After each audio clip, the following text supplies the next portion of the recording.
The alarm clock buzzed at 5:30 in the morning, just as it had every weekday for the past 20 years. Angela Cross reached out from under her warm quilt and silenced it with practiced ease. At 67 years old, she had learned the exact distance between her bed and the nightstand without opening her eyes. She lay still for a moment, listening to the familiar sounds of Clearwater Hill waking up. The birds had already started their morning songs. Somewhere down the street, Mr. Patterson's old pickup truck coughed to life. The mountain air drifted through her slightly open window, carrying the scent of pine trees and morning dew. Angela smiled and opened her eyes. Another day, another route. She moved through her morning routine with the efficiency of long practice. Shower, coffee, toast with strawberry jam. She dressed in her usual uniform, comfortable jeans, a flannel shirt in cheerful red plaid, and her sturdy work boots. Her gray hair, cut short for convenience, needed only a quick brush. She looked at herself in the bathroom mirror and saw what everyone in Clearwater Hill saw. A pleasant woman with kind brown eyes, laugh lines around her mouth, and a gentle demeanor that made people feel safe. No one looking at her would guess what she had been before. By 6:15, Angela was walking down Maple Street toward the bus depot. Clearwater Hill was a small town nestled in the mountains of Colorado, population 3,200. Main Street ran through the center like a spine, with smaller streets branching off like ribs. The town had 2 grocery stores, 1 diner, 3 churches, a small library, and a post office that doubled as the community gathering spot. Angela loved everything about it. The Clearwater Hill Transit Company occupied a modest building at the edge of town. It was not much, just a garage for 3 buses, a small office, and a break room with a coffee maker that had seen better days. Angela pushed open the door and was greeted by the familiar smell of motor oil and old coffee. "Morning, Angela," called out Jake Morrison, the youngest driver on their small team. At 24, Jake was enthusiastic, but still learning. He sat at the small table in the break room, working his way through a breakfast burrito. "Good morning, Jake," Angela replied, pouring herself a cup of coffee from the ancient machine. "Ready for another exciting day of public transportation?" Jake grinned. "You know it. I've got the afternoon senior center run today. Mrs. Patterson already called to make sure I'll be on time. She's got a hair appointment." Angela chuckled. Martha Patterson was one of her regular passengers and had become a good friend over the years.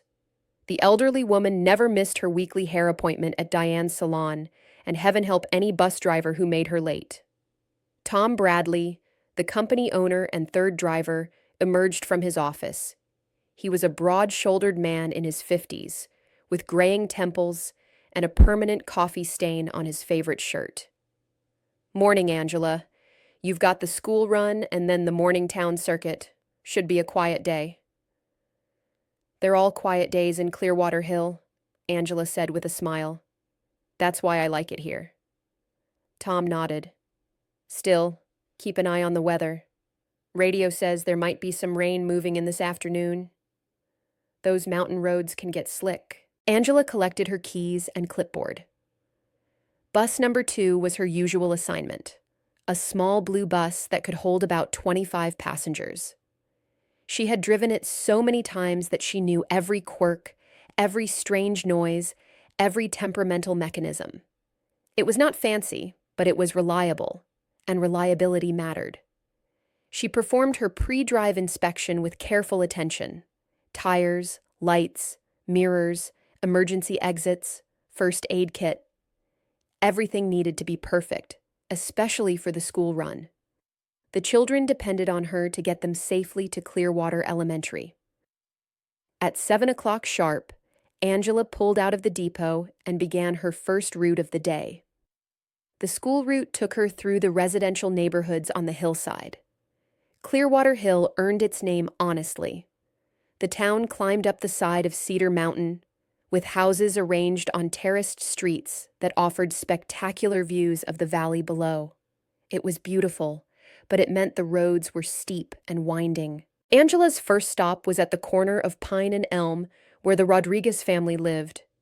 8-year-old Sophia and her 10-year-old brother Marcus were already waiting, their backpacks almost as big as they were.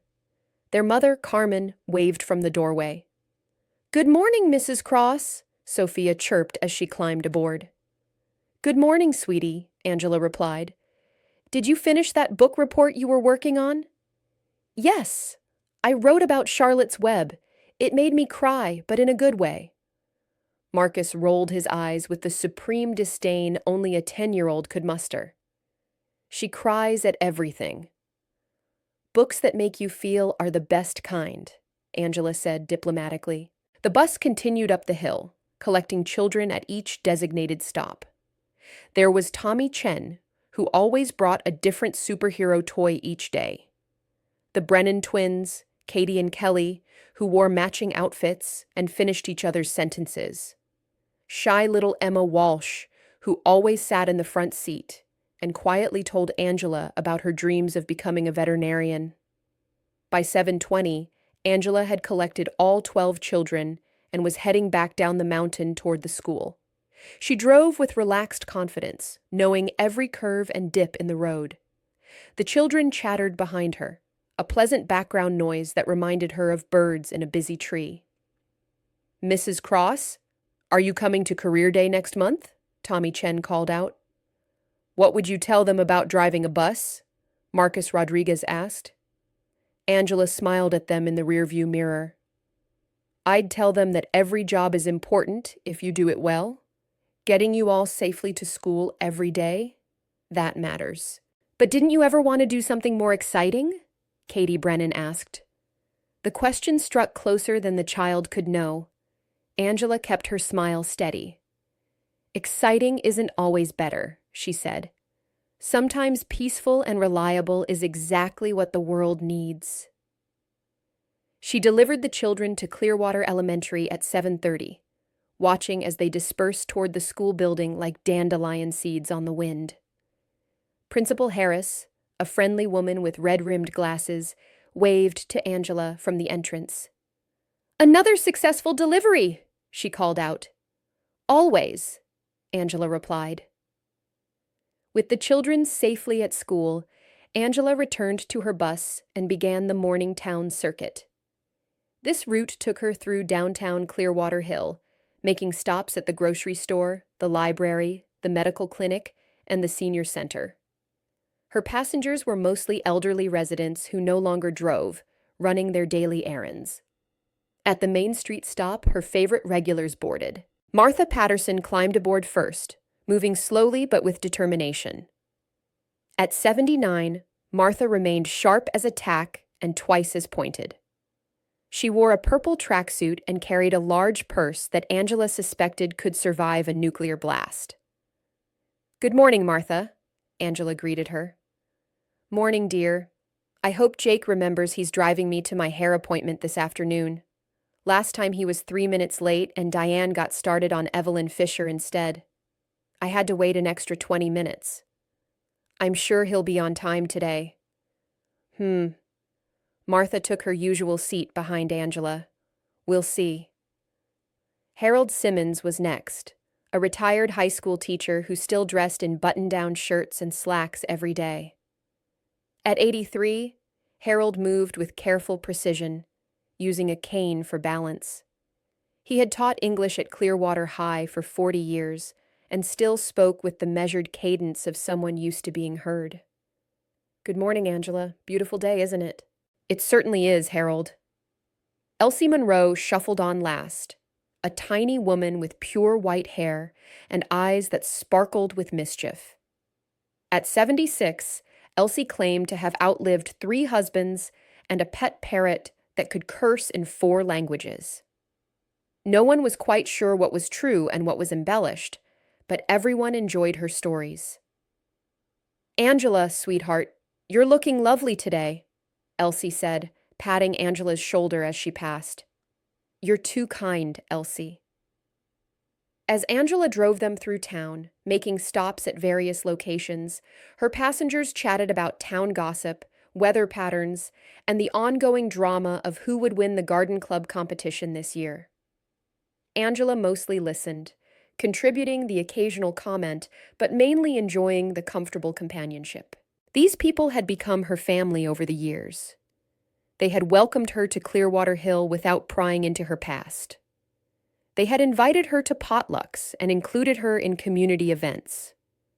They had never asked why a woman in her late 40s had suddenly appeared in town with no family, no history, and no explanation. They had simply accepted her.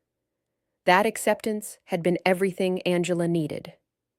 At 10 o'clock, Angela returned to the depot for her morning break. Jake was just heading out for a special run to the county hospital. Tom was in the office, wrestling with paperwork and muttering about insurance forms. Angela made herself a fresh cup of coffee and sat in the break room, looking out the window at the mountains. 20 years. Had it really been that long since she had arrived in Clearwater Hill? Since she had left her old life behind? Sometimes it felt like yesterday. Sometimes it felt like a different lifetime entirely. She pulled out her lunch bag and unwrapped the sandwich she had made that morning. Turkey and Swiss cheese on wheat bread with lettuce and tomato. The same lunch she made most days. Routine was comfortable. Routine was safe. Routine meant she did not have to think about the past. After lunch, Angela took bus number 2 out for the afternoon circuit. This route was similar to the morning one, but in reverse, taking her passengers back home from their various errands. She picked up Martha from the grocery store, laden with bags. Harold had been at the library and carried 3 books about naval history. Elsie had been visiting a friend at the assisted living facility and was full of gossip about which resident had been caught sneaking whiskey in their room. The afternoon sun slanted through the bus windows, creating patterns of light and shadow. Angela drove with easy familiarity, her hands light on the wheel. After so many years, driving this bus had become second nature, as natural as breathing. "Angela, dear," Martha said from her seat, "are you coming to the potluck dinner at the community center on Friday?" "I wouldn't miss it," Angela replied. "I'm bringing my apple pie."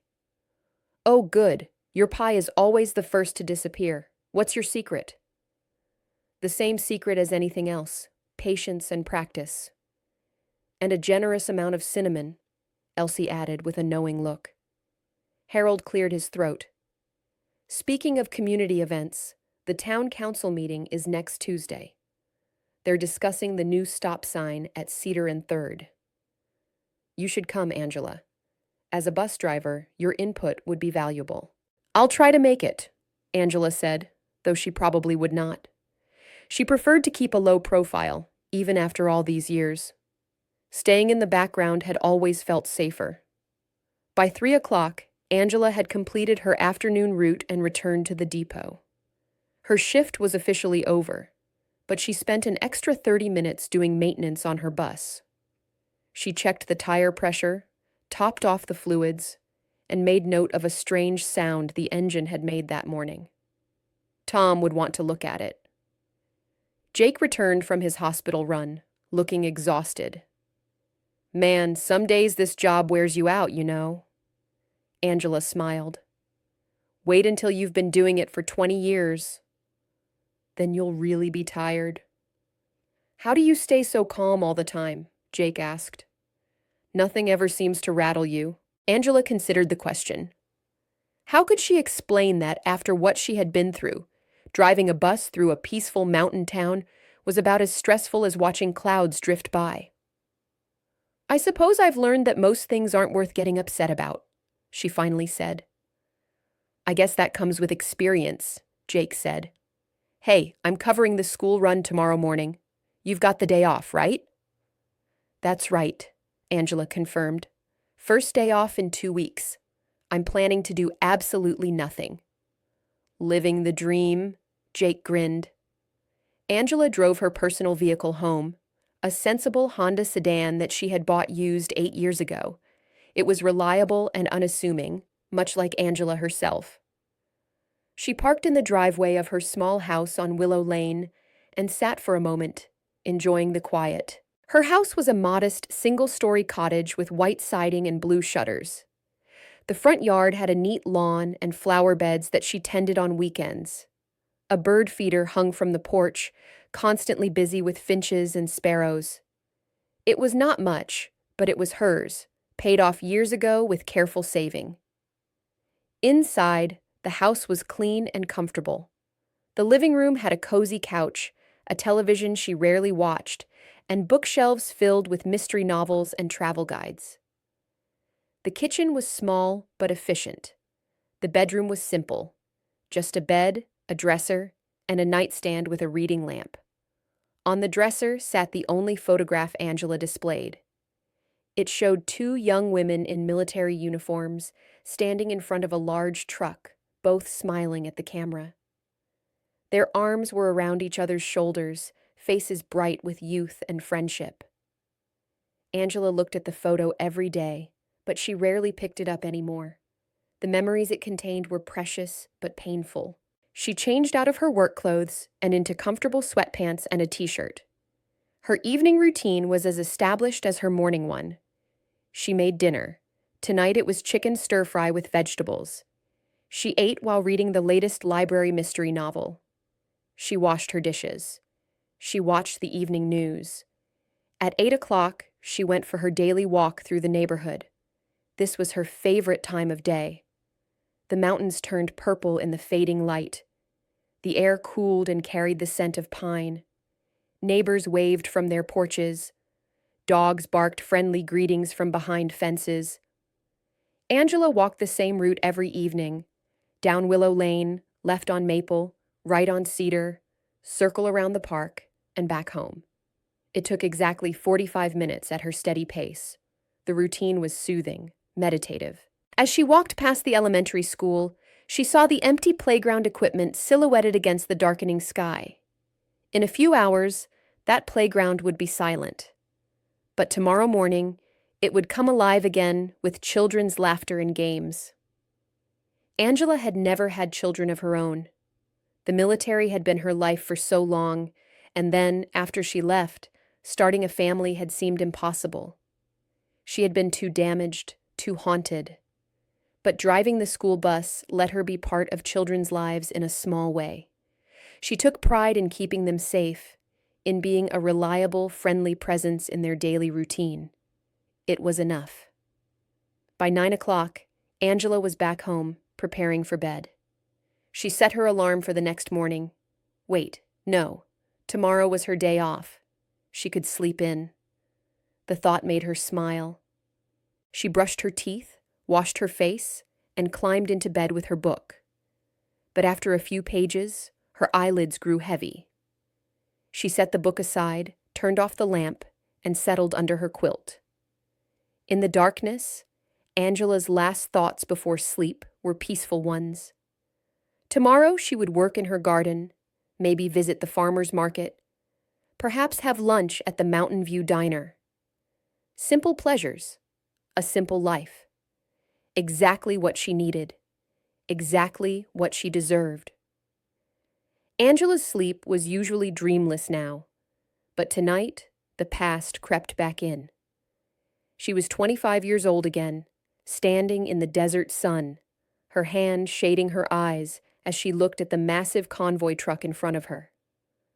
The desert stretched in every direction, endless and unforgiving, the heat creating shimmering mirages on the horizon.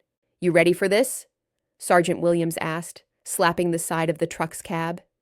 He was a weathered man with sun-darkened skin and eyes that had seen too much. "Ready as I'll ever be," young Angela replied. Her heart was pounding with excitement and nervousness. She had trained for months for this moment. Transport division, heavy vehicle operation, convoy security.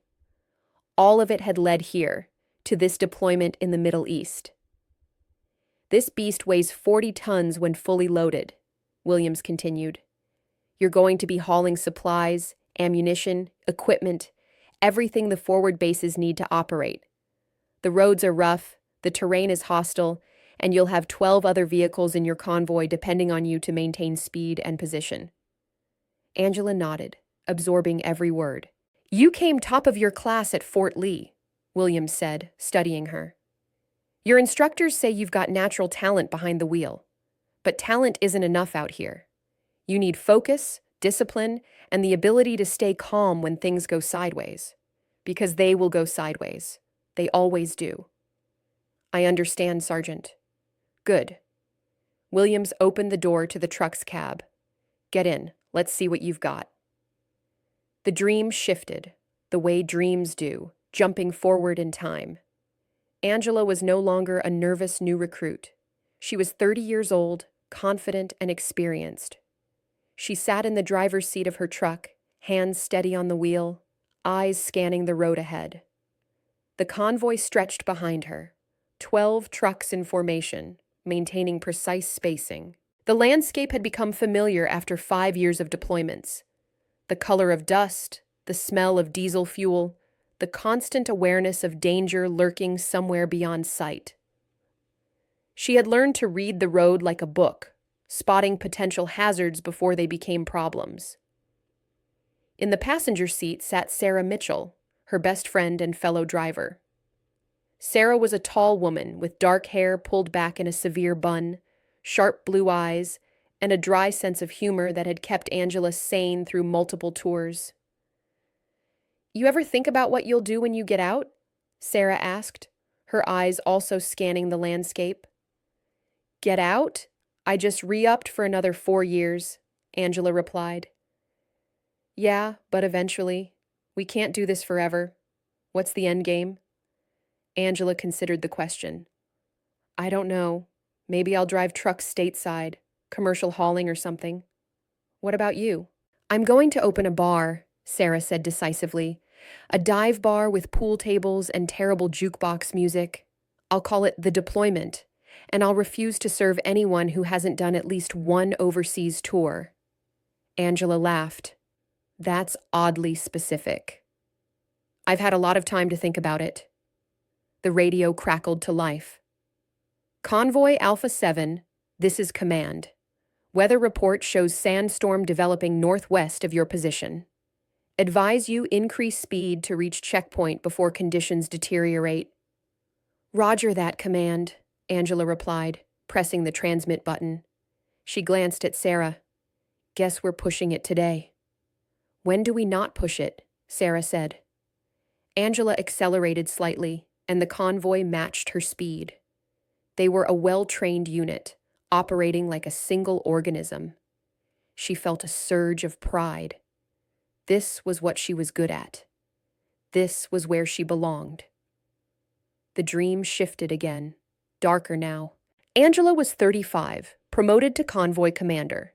She sat in the command vehicle, coordinating multiple convoys across hundreds of miles of hostile territory. The responsibility was immense, but she had proven herself capable. Her convoys had the best safety record in the division. Sarah was still with her, now her second in command. They had been through so much together that they could communicate with just a glance. More than colleagues, more than friends, they were family. Angela, Sarah's voice came through the radio. We've got a vehicle with mechanical issues. Truck 7 is reporting overheating. Copy that, Angela replied. How bad is it? Driver thinks the radiator is failing. They need to stop and assess. Angela pulled up the map on her tablet. They were in a particularly exposed section of road, far from any friendly positions. Stopping here was risky, but continuing with a damaged vehicle was also risky. The engine could seize up, leaving the truck stranded and blocking the entire convoy. Tell them to pull to the side, Angela ordered. We'll form a defensive perimeter while they make repairs. 20-minute time limit. If they can't fix it in 20 minutes, we'll have to call for recovery. Roger that. The convoy executed the stop with practiced efficiency. Angela's truck pulled forward to establish the lead point of the perimeter. She climbed out, scanning the surrounding terrain with binoculars. Hills to the north, open desert to the south, a small village visible in the distance. Everything looked quiet. Too quiet. "Sarah," Angela said into her radio, "you getting a weird feeling about this?" "Yeah," Sarah replied. "My gut's saying something's off." "Mine too. Tell the mechanics to work faster. I want to be moving again in 15 minutes. Time seemed to slow down in the dream, each second stretching out. Angela watched the mechanics work on Truck 7. She scanned the horizon. She checked her watch. 13 minutes, 14 minutes. Sarah's voice crackled over the radio. "We've got movement in the hills, possible hostile contacts." Angela's training took over, suppressing fear, channeling adrenaline into focused action. "All units, prepare to move. Mechanics, pack it up now." "We need another 5 minutes," the lead mechanic protested. "You've got 2. If that engine won't start, we're towing it." Everything happened fast after that, but in the dream it felt like slow motion, the mechanics scrambling to finish. Truck 7's engine coughing to life, the convoy beginning to move. And then, explosions, gunfire, chaos. Angela jerked awake in her bed, heart pounding, covered in sweat. For a moment, she did not know where she was. The quiet bedroom in Clearwater Hill felt alien, wrong. Her mind was still in the desert, still hearing the sounds of that day. Slowly, reality reasserted itself. She was home. She was safe. That was 20 years ago.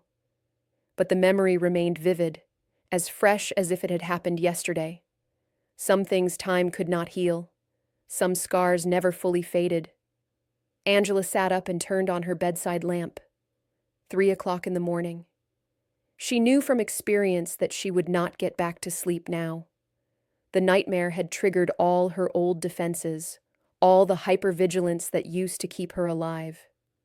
She got out of bed and went to the kitchen, made herself chamomile tea, and sat at the table.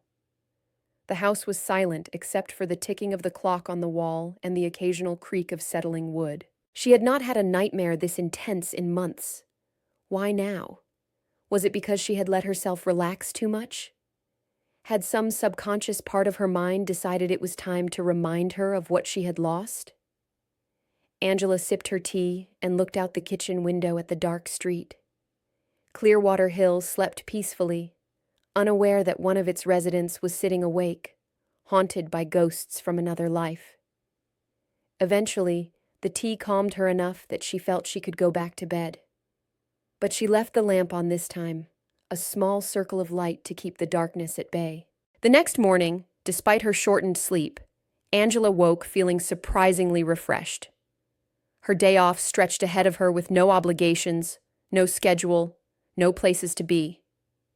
She took her time getting up, making a full breakfast of scrambled eggs and toast, brewing good coffee instead of the cheap instant she usually drank.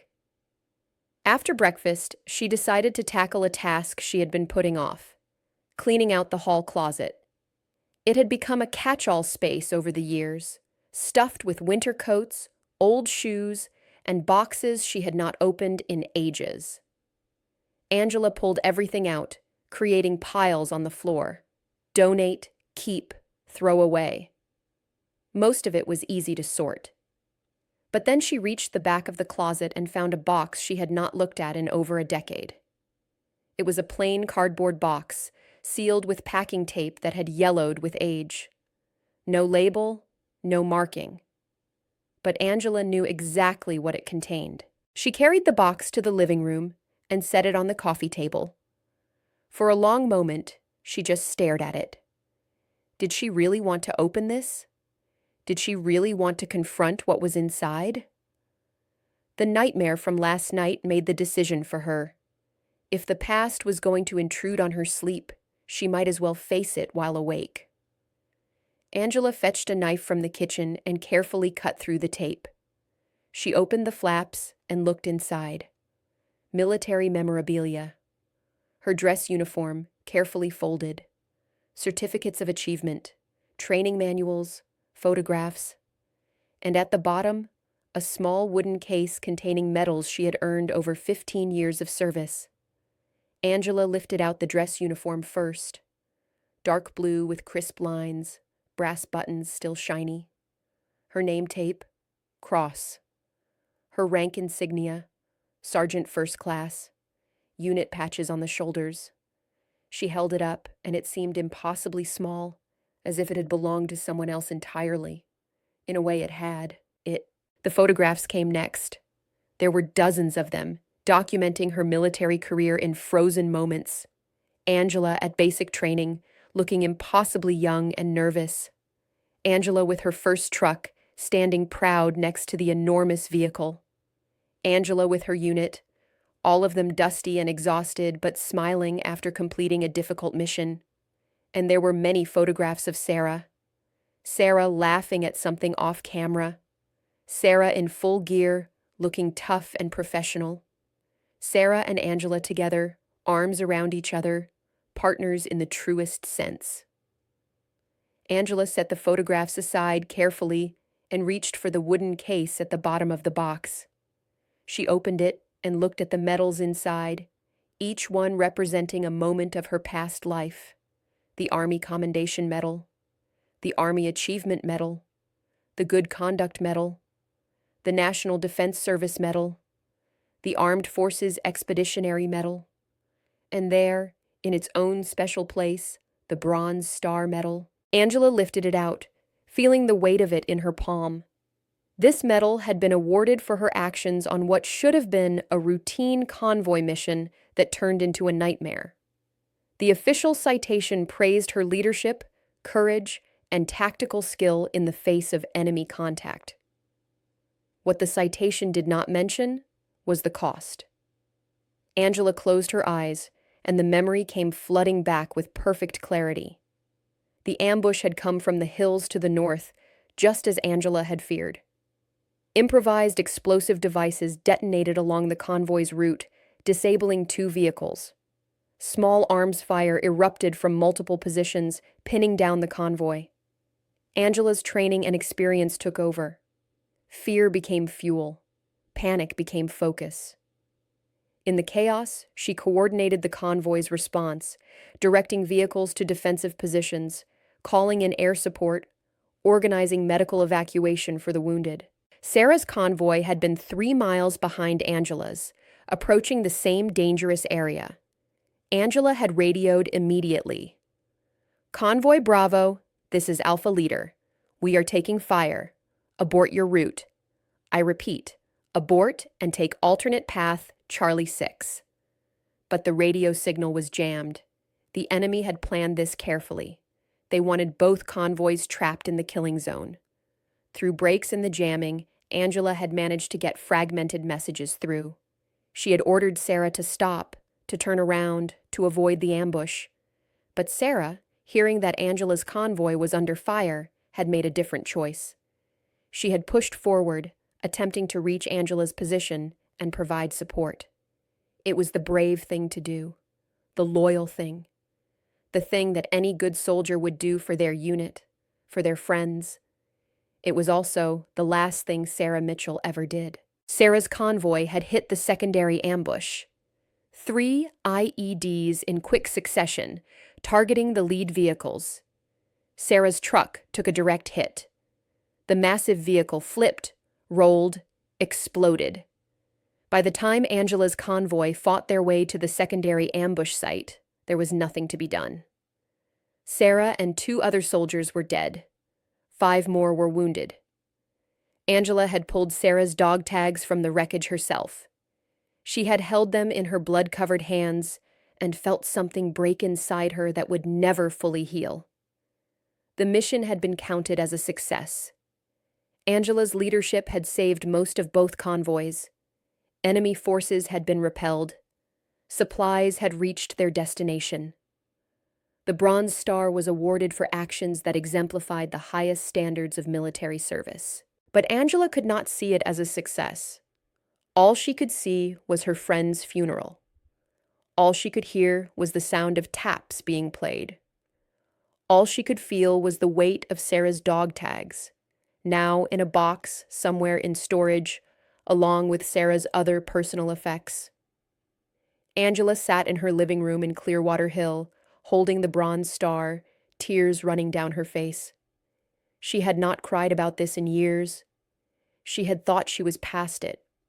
But grief never fully disappeared. It just waited, patient and persistent, for moments of weakness. After a long time, Angela wiped her eyes and carefully placed the medal back in its case. She looked at the rest of the memorabilia spread across her coffee table.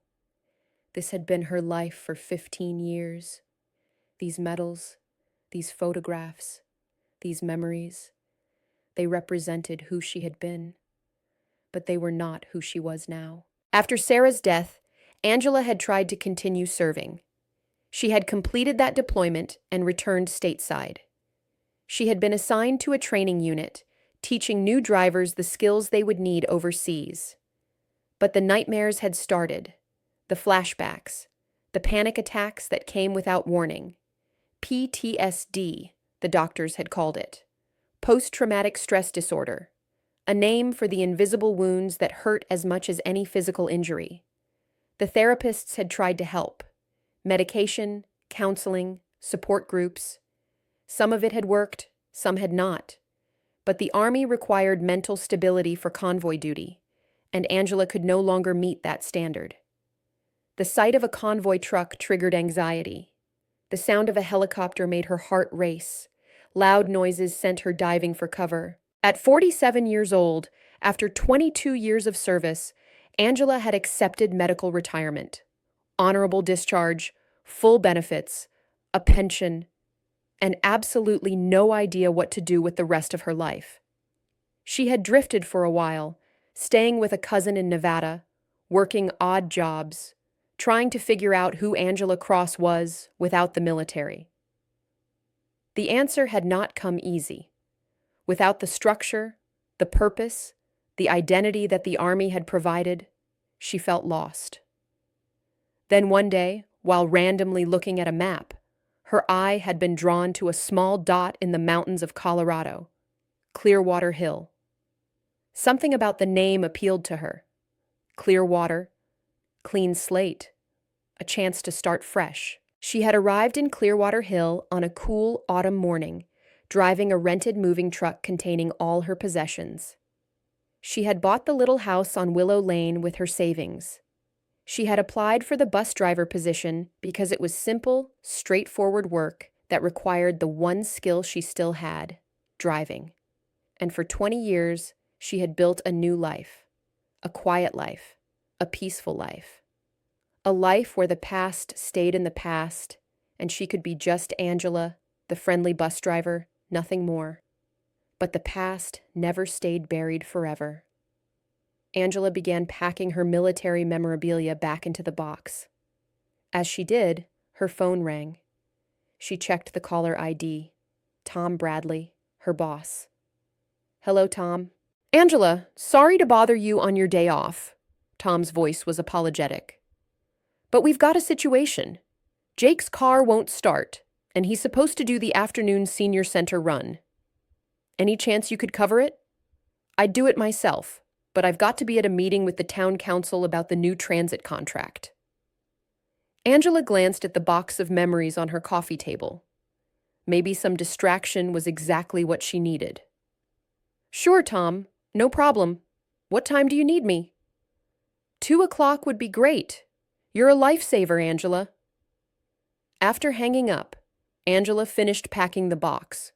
She sealed it with fresh tape and carried it back to the closet. But this time, instead of putting it in the very back where it would be forgotten, she placed it on a shelf where she could easily reach it. Some memories needed to be honored, not hidden. The afternoon senior center run turned into a pleasant diversion from Angela's morning of unexpected emotions. She picked up Martha, Harold, Elsie, and 6 other regulars, transporting them from their homes to the Clearwater Hill Community Center for their weekly social gathering. "I thought Jake was doing this run," Martha observed as she boarded the bus. "His car broke down," Angela explained. "I'm filling in." "Well, We got the better end of that deal. Jake's a nice boy, but he drives like he's racing in the Indianapolis 500. I heard that, Harold said as he climbed aboard. You're exaggerating, Martha. I am not.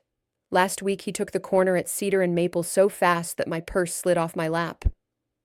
The speed limit on Cedar is 35 miles per hour, and I'm sure Jake was within it, Harold said with the patience of a lifetime teacher.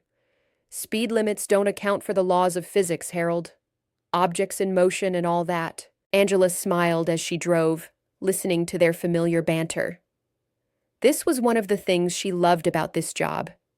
The daily interaction with people who had known each other for decades, whose friendships had developed the comfortable rhythms of long acquaintance. The community center was a converted church building on the edge of town. The original pews had been removed, creating an open space that served multiple purposes: bingo nights, town meetings, wedding receptions, and the weekly senior social that Angela's passengers attended religiously. As the seniors disembarked, Angela noticed Carol Henderson, the center's director, struggling to carry boxes from her car. Angela parked the bus and walked over to help. Need a hand?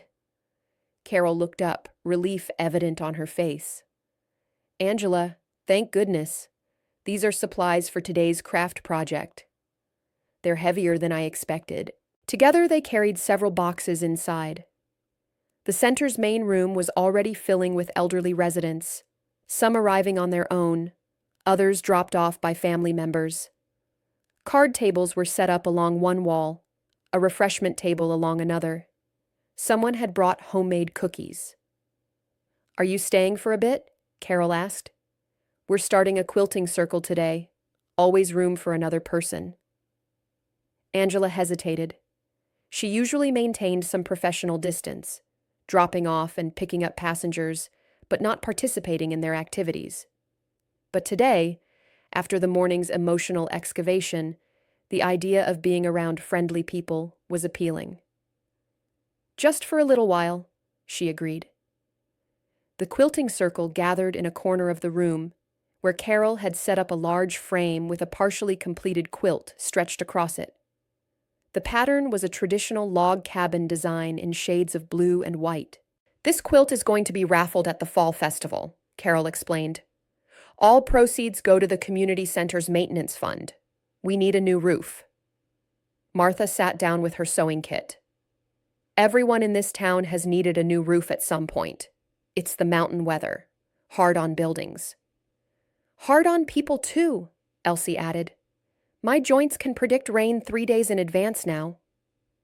Angela found herself sitting between two women she knew by sight, but had never really talked to, Louise Parker and Diane Sutton. Louise owned the town's flower shop, while Diane ran the hair salon where Martha got her weekly appointments. Do you quilt, Angela? Louise asked, handing her a needle and thread. Not really, but I can learn. It's not hard, Diane said. Just small, even stitches. The repetition is actually quite meditative. As Angela worked, listening to the conversation flow around her, she found Diane was right. The simple, repetitive action of pushing the needle through fabric, pulling the thread tight, moving to the next stitch, it was soothing. Her mind could quiet down, let go of the morning's heavy memories. Angela, Martha said after a while, you've been in Clearwater Hill for quite some time now, 20 years. About that, yes. And you arrived from where, originally? The question was casual, but Angela felt her shoulders tense slightly. The people of Clearwater Hill had been respectful of her privacy for 2 decades. Why was Martha asking now? I've lived in lots of places, Angela said carefully. Military family. Ah, Martha nodded, as if this explained everything. That must have been interesting, moving around so much. It had its moments. Ever think about where you might go next? Harold asked. Angela looked up in surprise. I'm not planning on going anywhere. Clearwater Hill is my home. Of course, Harold said quickly. I just meant, retirement. You're getting close to that age. Might want to travel, see the world. Angela realized what was happening. These people, her friends and regular passengers, were worried about her. They were concerned that someday she might leave, and they wanted to understand her plans, her roots, her commitment to staying. "I'm exactly where I want to be," Angela said firmly. "I may be getting older, but I'm not planning to retire anytime soon. Someone has to keep you all on schedule." This produced a round of laughter and eased the subtle tension. The conversation moved on to other topics: the upcoming fall festival, the garden club competition, who was dating whom among the high school staff. Angela continued stitching, feeling something settle inside her. These people cared about her. They valued her presence in their lives. She was not just the bus driver. She was part of the community fabric, woven into the daily life of the town. Maybe, she thought, it was time to weave herself in a little tighter. Maybe after 20 years of keeping some distance, of maintaining some privacy, she could allow herself to become more fully part of Clearwater Hill. After an hour, Angela excused herself to prepare for the return trip. As she gathered her things, Carol pulled her aside. "I'm glad you stayed," Carol said. "You should come back next week. The quilting circle would love to have you regularly." "I'll think about it," Angela replied. "You know," Carol continued, "you're very good with people, Angela. Patient, kind, reliable. Have you ever thought about volunteering? We could use someone like you for various programs." "What kind of programs?" "Well, we're starting a reading program for children next month. Local volunteers read to elementary students twice a week. And there's a Meals on Wheels program that needs drivers. And the community center always needs help with events." Angela found herself nodding. "Send me the information. I might be interested." As she drove her passengers home that afternoon, Angela felt lighter than she had in a long time. The morning had been difficult, confronting those old memories. But the afternoon had reminded her of something important. She had built a good life here. She had people who cared about her. She had a place in this community. The past was part of her, would always be part of her. But it did not have to define her. She was more than her history, more than her trauma, more than the sum of her worst memories. She was Angela Cross, bus driver and resident of Clearwater Hill, Colorado. And that was enough. The weeks following Angela's day off settled into a comfortable rhythm. She returned to her regular schedule, driving her routes with the same steady reliability she always had. But something had shifted inside her. She was more engaged, more present, more willing to be part of the community rather than just serving it. She joined the quilting circle, attending every Tuesday afternoon when her schedule allowed. She volunteered for the reading program, spending Wednesday mornings at the elementary school, helping second graders sound out words and discover the magic of stories. She even joined the community center's board, attending monthly meetings where they discussed fundraising, maintenance, and programming. Martha had been delighted. "I told everyone you were just waiting for the right invitation," she had said. "You're one of us now, whether you like it or not." Autumn arrived in Clearwater Hill with its usual spectacular display. The aspen trees turned gold, creating brilliant patches of color against the dark green of the pines. The air grew crisp, carrying the scent of wood smoke from fireplaces. Mountain peaks in the distance received their first dustings of snow. Angela drove her routes through this changing landscape, never tiring of the view. Each season in the mountains had its own character, its own beauty. She had experienced 20 autumns in Clearwater Hill now, and each one felt like a gift. One particularly beautiful morning in late October, Angela was driving her school route when Tommy Chen asked her a question that caught her off guard. "Mrs. Cross, were you ever in the military?" Angela glanced at him in the rearview mirror. What makes you ask that, Tommy? My grandpa was in the Air Force, and you kind of remind me of him. The way you drive, I guess. Very professional. Angela smiled. I was in the Army a long time ago, but that was a different life. Did you drive trucks in the Army? Emma Walsh asked. She was sitting in her usual front seat, clutching a library book about horses. I did, yes. Big trucks? Marcus Rodriguez wanted to know. Very big trucks. This sparked a flurry of questions from the children. What kind of trucks? Where did she drive them? Did she go to war? Was it scary? Did she drive tanks? No, but she had transported them. Did she carry weapons? Yes, but she had been a driver, not infantry. Had she ever been in danger? Angela dodged this one with a vague answer about how all military service involved some risk.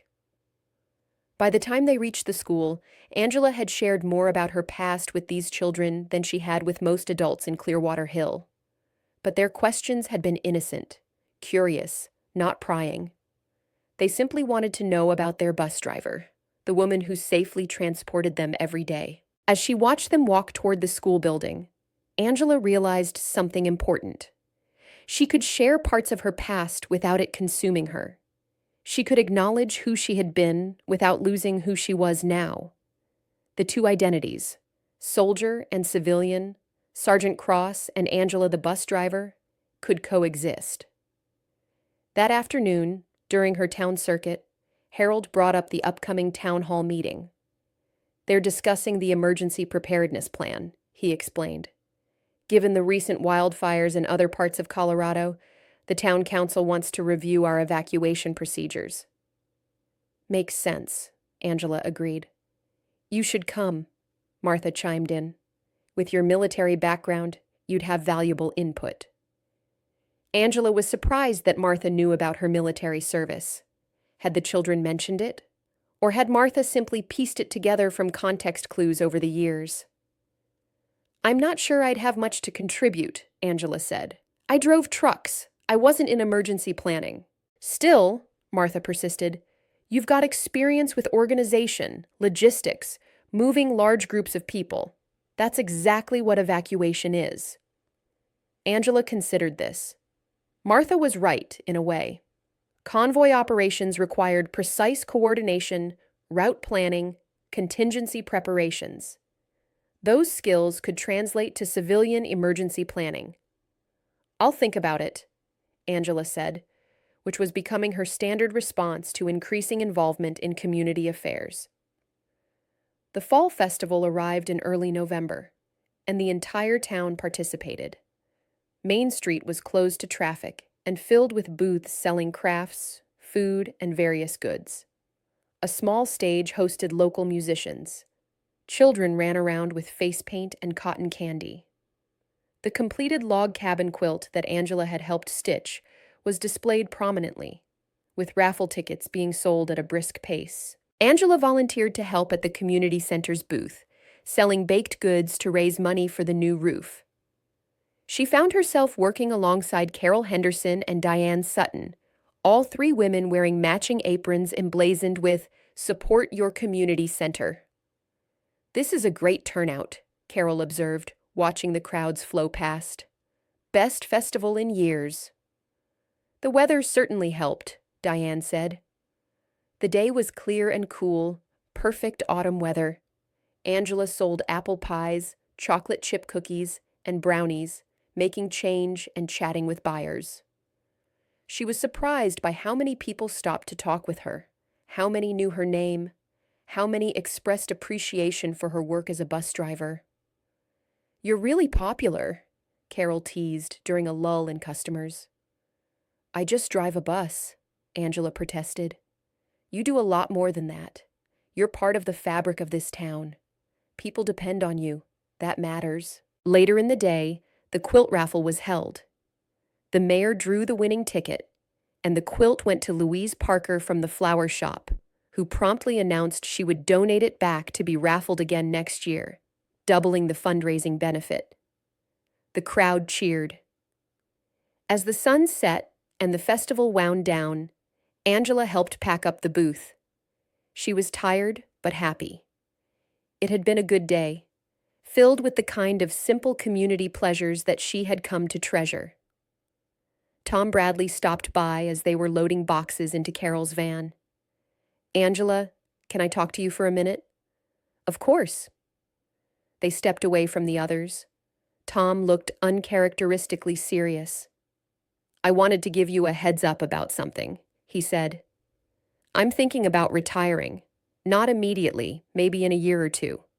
But when I do, I'll be selling the transit company." Angela felt a flutter of anxiety. Who would buy it? Hopefully someone local who'll keep it running the same way. But there's also a regional company that's been expressing interest. They'd probably change things, modernize operations, maybe cut routes that aren't profitable. "The senior center run isn't profitable," Angela said, understanding immediately. "Neither is the school route, technically." "Right. Those are service routes. We run them because the community needs them, not because they make money. A big company might not see it that way." "Why are you telling me this?" Tom smiled. "Because I thought you might want to buy it yourself. You've been driving for me for 20 years. You know the business inside and out. The buses aren't worth much, but they're paid off and well maintained. The route contracts are stable. It's a modest living, but a reliable one." Angela was stunned. Buy the company? Become a business owner? That had never occurred to her. "Think about it," Tom said. "No pressure, no rush. Just wanted to plant the seed. You'd be good at it, Angela. You care about this community, and that's what this business needs." As Tom walked away, Angela stood in the gathering dusk, surrounded by the happy aftermath of the festival, trying to process this unexpected possibility. November brought the first real snow to Clearwater Hill. Angela woke one morning to find the world transformed. Everything covered in 6 inches of fresh white powder, the trees heavy with it, the sky still gray and promising more. She dressed in her warmest clothes and went out to clear her driveway. The physical work was satisfying, her breath puffing in white clouds, the scrape of the shovel against concrete providing rhythm. By the time she finished, her muscles ached pleasantly, and her cheeks burned from the cold. Driving in snow was second nature to Angela. She had learned winter driving in the military, operating massive trucks in conditions that would make most people pull over and wait for plows.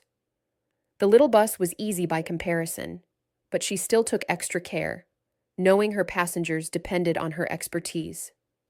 The school run that morning was magical. The children pressed their faces to the windows, exclaiming over the transformed landscape. Tommy Chen declared they would have enough snow for a snowman. Katie and Kelly Brennan were already planning a snow fort. "Mrs. Cross," Emma Walsh asked from her front seat, "did it snow where you were in the army?" "Sometimes," Angela replied. "I was stationed in different places. Some had snow, some didn't." "Did you ever get stuck in the snow?" Angela smiled at the memory. "Once in Germany. Our convoy got caught in a blizzard. We had to wait it out in a small town, and the locals were very kind. They brought us hot soup and let us sleep in their community center." "That sounds like an adventure," Emma said wistfully. "It was, but mostly it was cold." The children laughed. As winter settled in, Angela found her life in Clearwater Hill becoming busier than ever. In addition to her regular driving shifts, she was now attending weekly quilting circles, volunteering at the school reading program, and serving on the community center board. She had even agreed to join the emergency preparedness committee after Martha's persistent encouragement. Tom's suggestion about buying the transit company occupied her thoughts more than she wanted to admit. On one hand, the idea terrified her. Running a business meant responsibility, risk, decisions that affected not just herself, but employees and the entire community. On the other hand, it represented an opportunity to secure something she had come to value: the ability to serve this town on her own terms. She spent evenings researching what would be involved: business licenses, insurance requirements, maintenance schedules, route contracts, financial projections. The more she learned, the more feasible it seemed. She had savings from 20 years of modest living. Tom would likely offer reasonable terms. The business itself was stable, if not particularly lucrative. But something held her back from committing.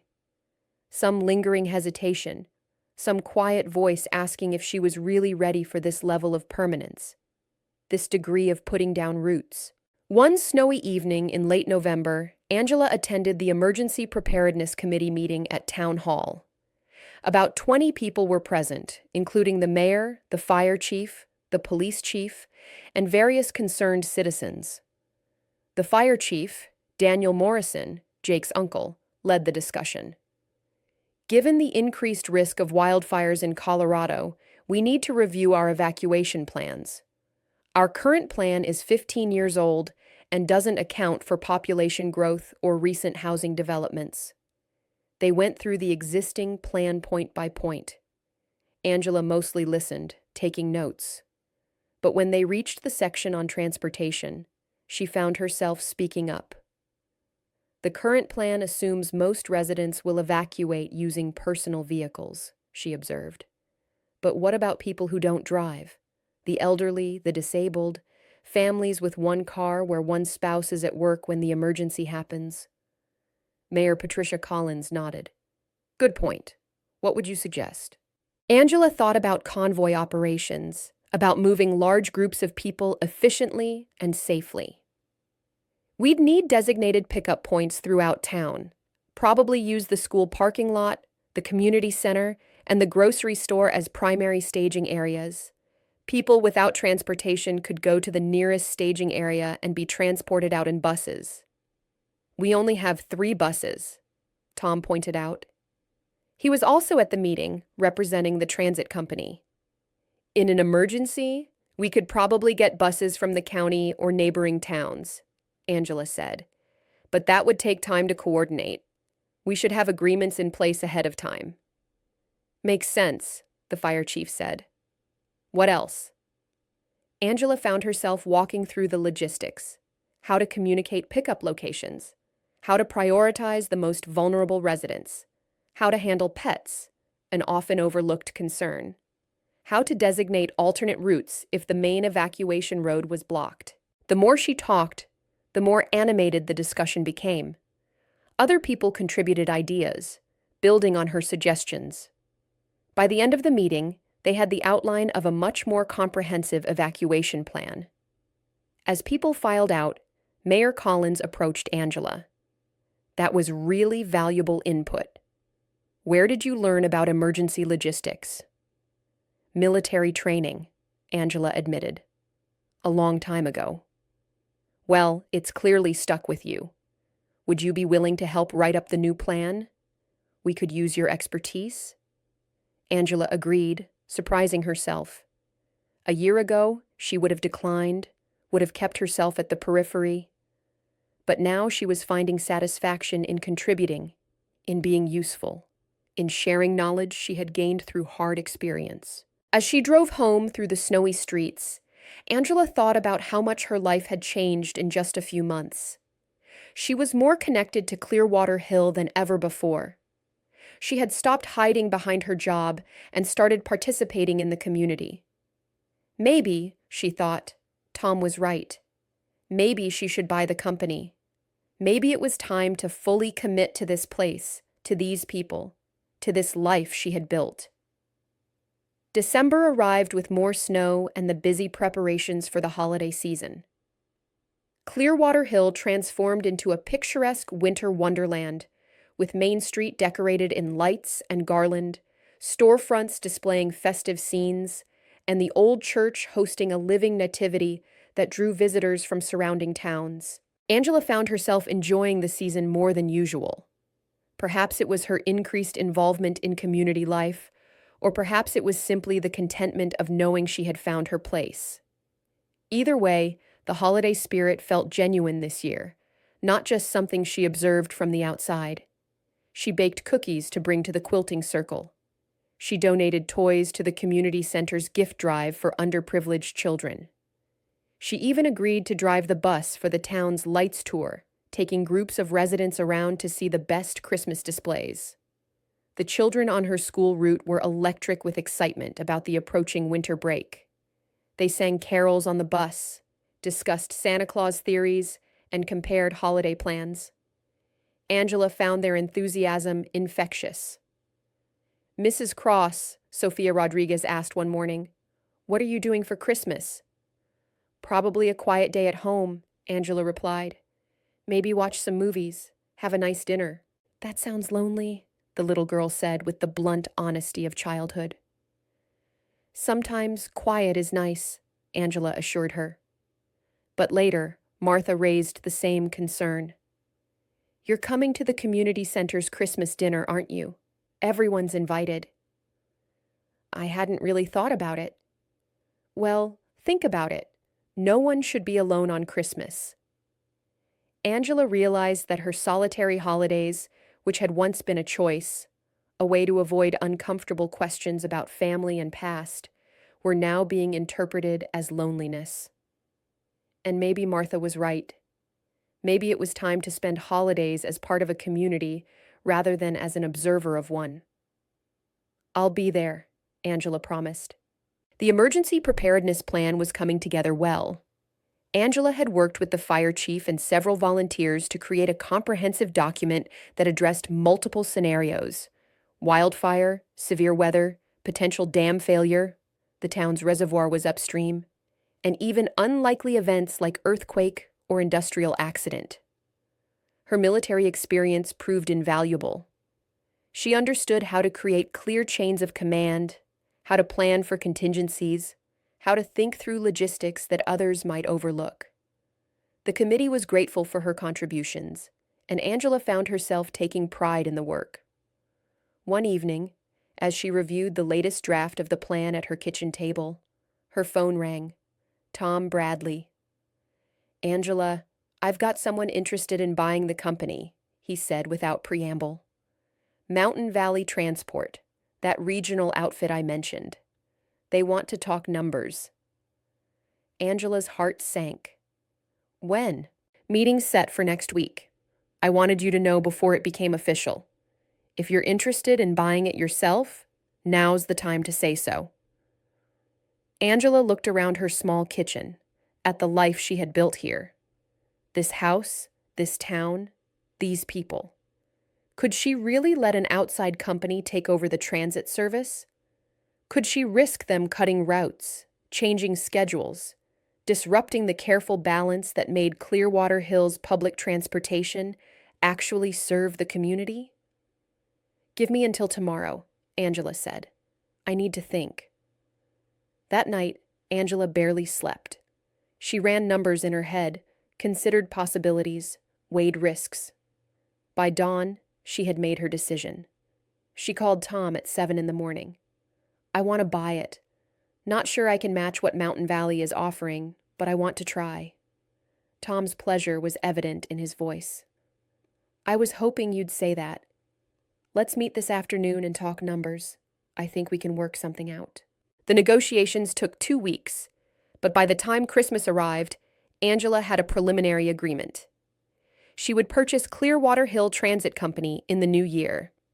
Tom would stay on as a consultant for 6 months to help with the transition. Jake would remain as a driver, and they would hire a part-time driver to fill Tom's role. It was terrifying and exhilarating in equal measure. Angela had never owned a business. She had never been responsible for employees or contracts or all the dozens of details that came with ownership. But she also felt a sense of rightness about the decision. This was her way of committing to Clearwater Hill, of saying she was here to stay. The community center's Christmas dinner was held on December 23rd, allowing people to celebrate with their families on the actual holiday. Angela arrived carrying 2 apple pies, her signature contribution, and found the center decorated beautifully. A large Christmas tree dominated one corner, lights twinkling.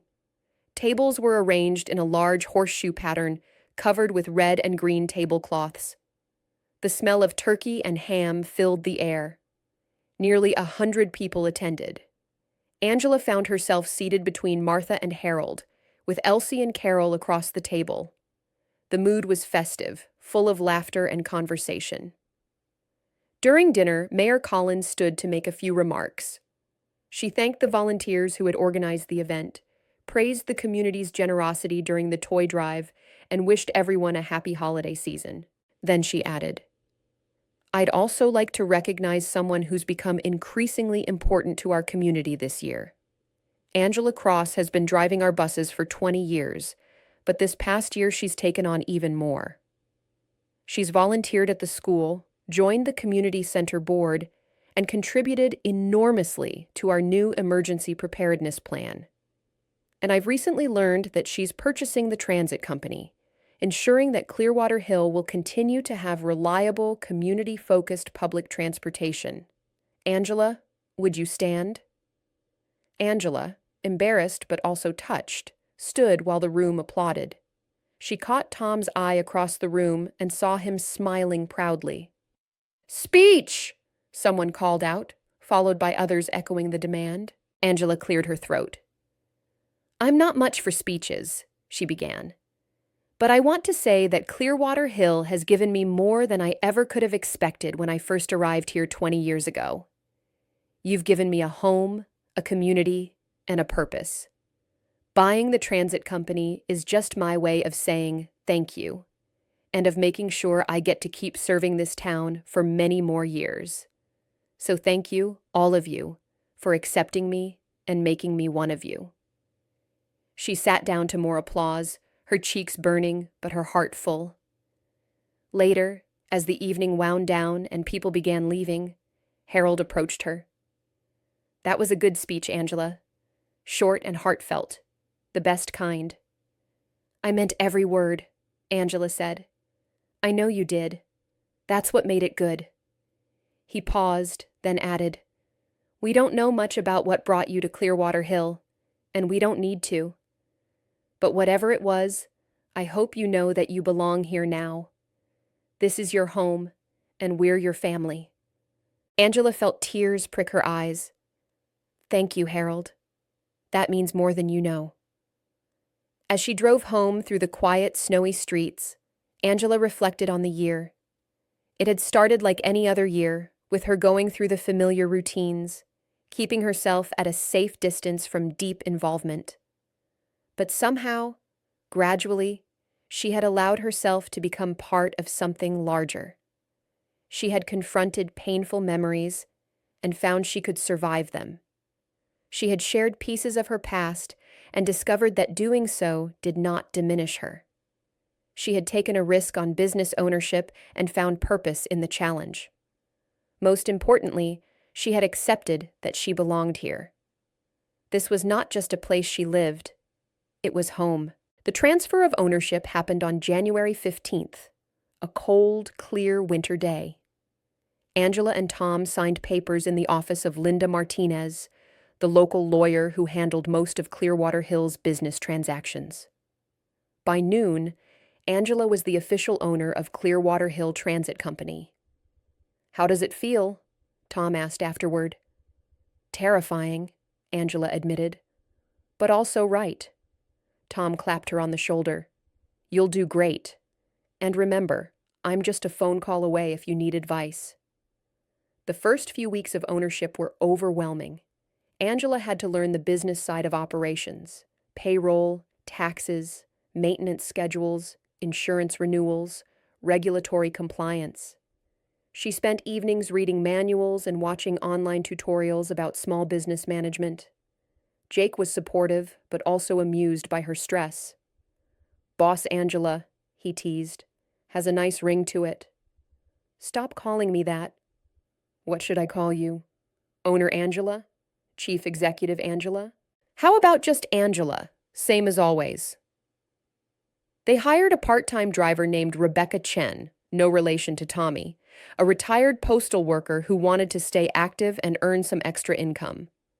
Rebecca was competent and reliable, and Angela was grateful for the help. As January turned to February, Angela gradually settled into the dual role of driver and owner. She still drove most of her regular routes. She enjoyed the work too much to give it up entirely. But she also handled the administrative tasks that came with ownership.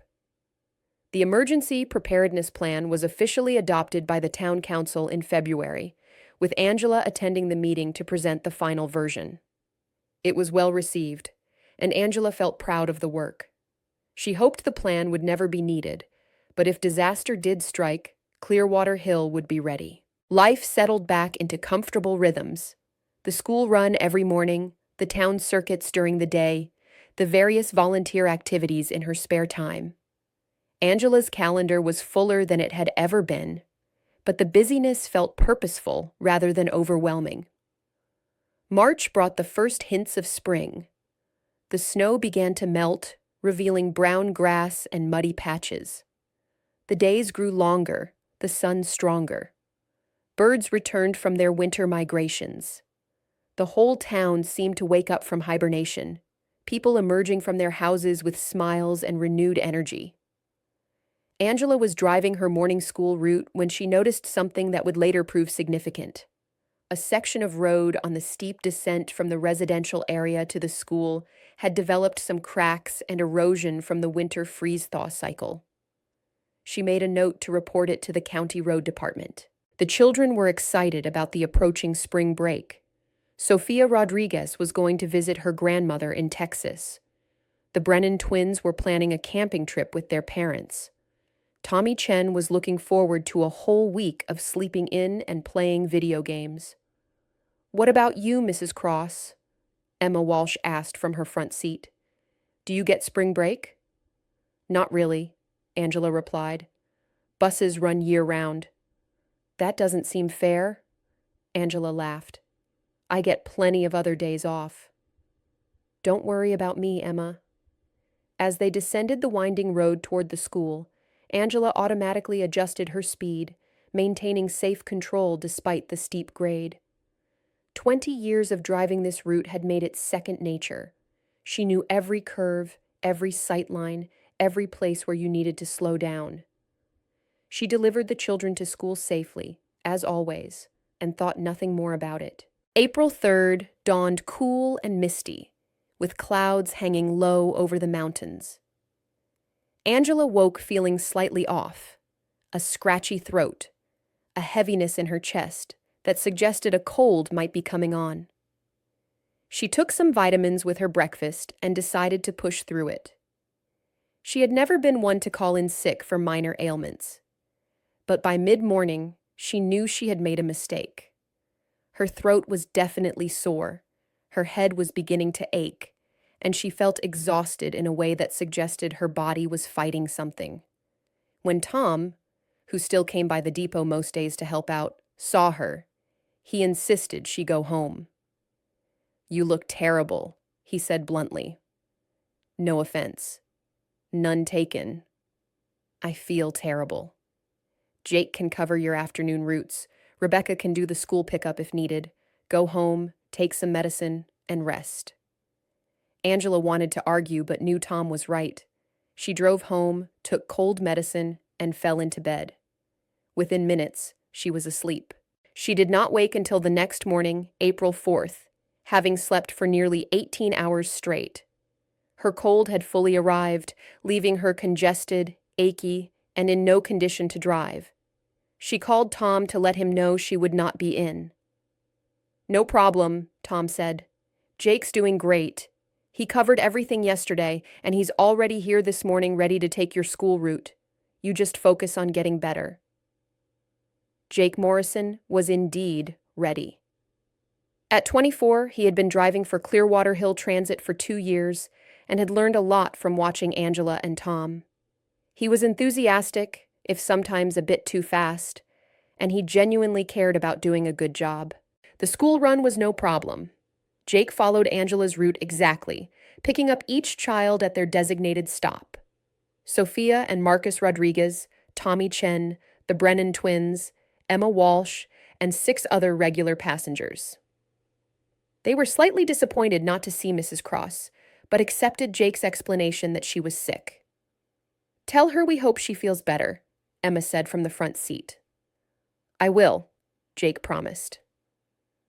The morning was unusually foggy, the kind of dense mountain mist that reduced visibility and made everything feel muffled and close. Jake drove carefully, conscious of the responsibility he carried. 12 children counting on him to get them safely to school. He navigated through the residential neighborhoods, collecting all his passengers, then began the descent toward Clearwater Elementary. The road wound down the mountainside in a series of switchback curves, losing elevation quickly. In good weather with dry pavement, it was an easy drive. But today, with the fog and dampness, Jake took it slowly.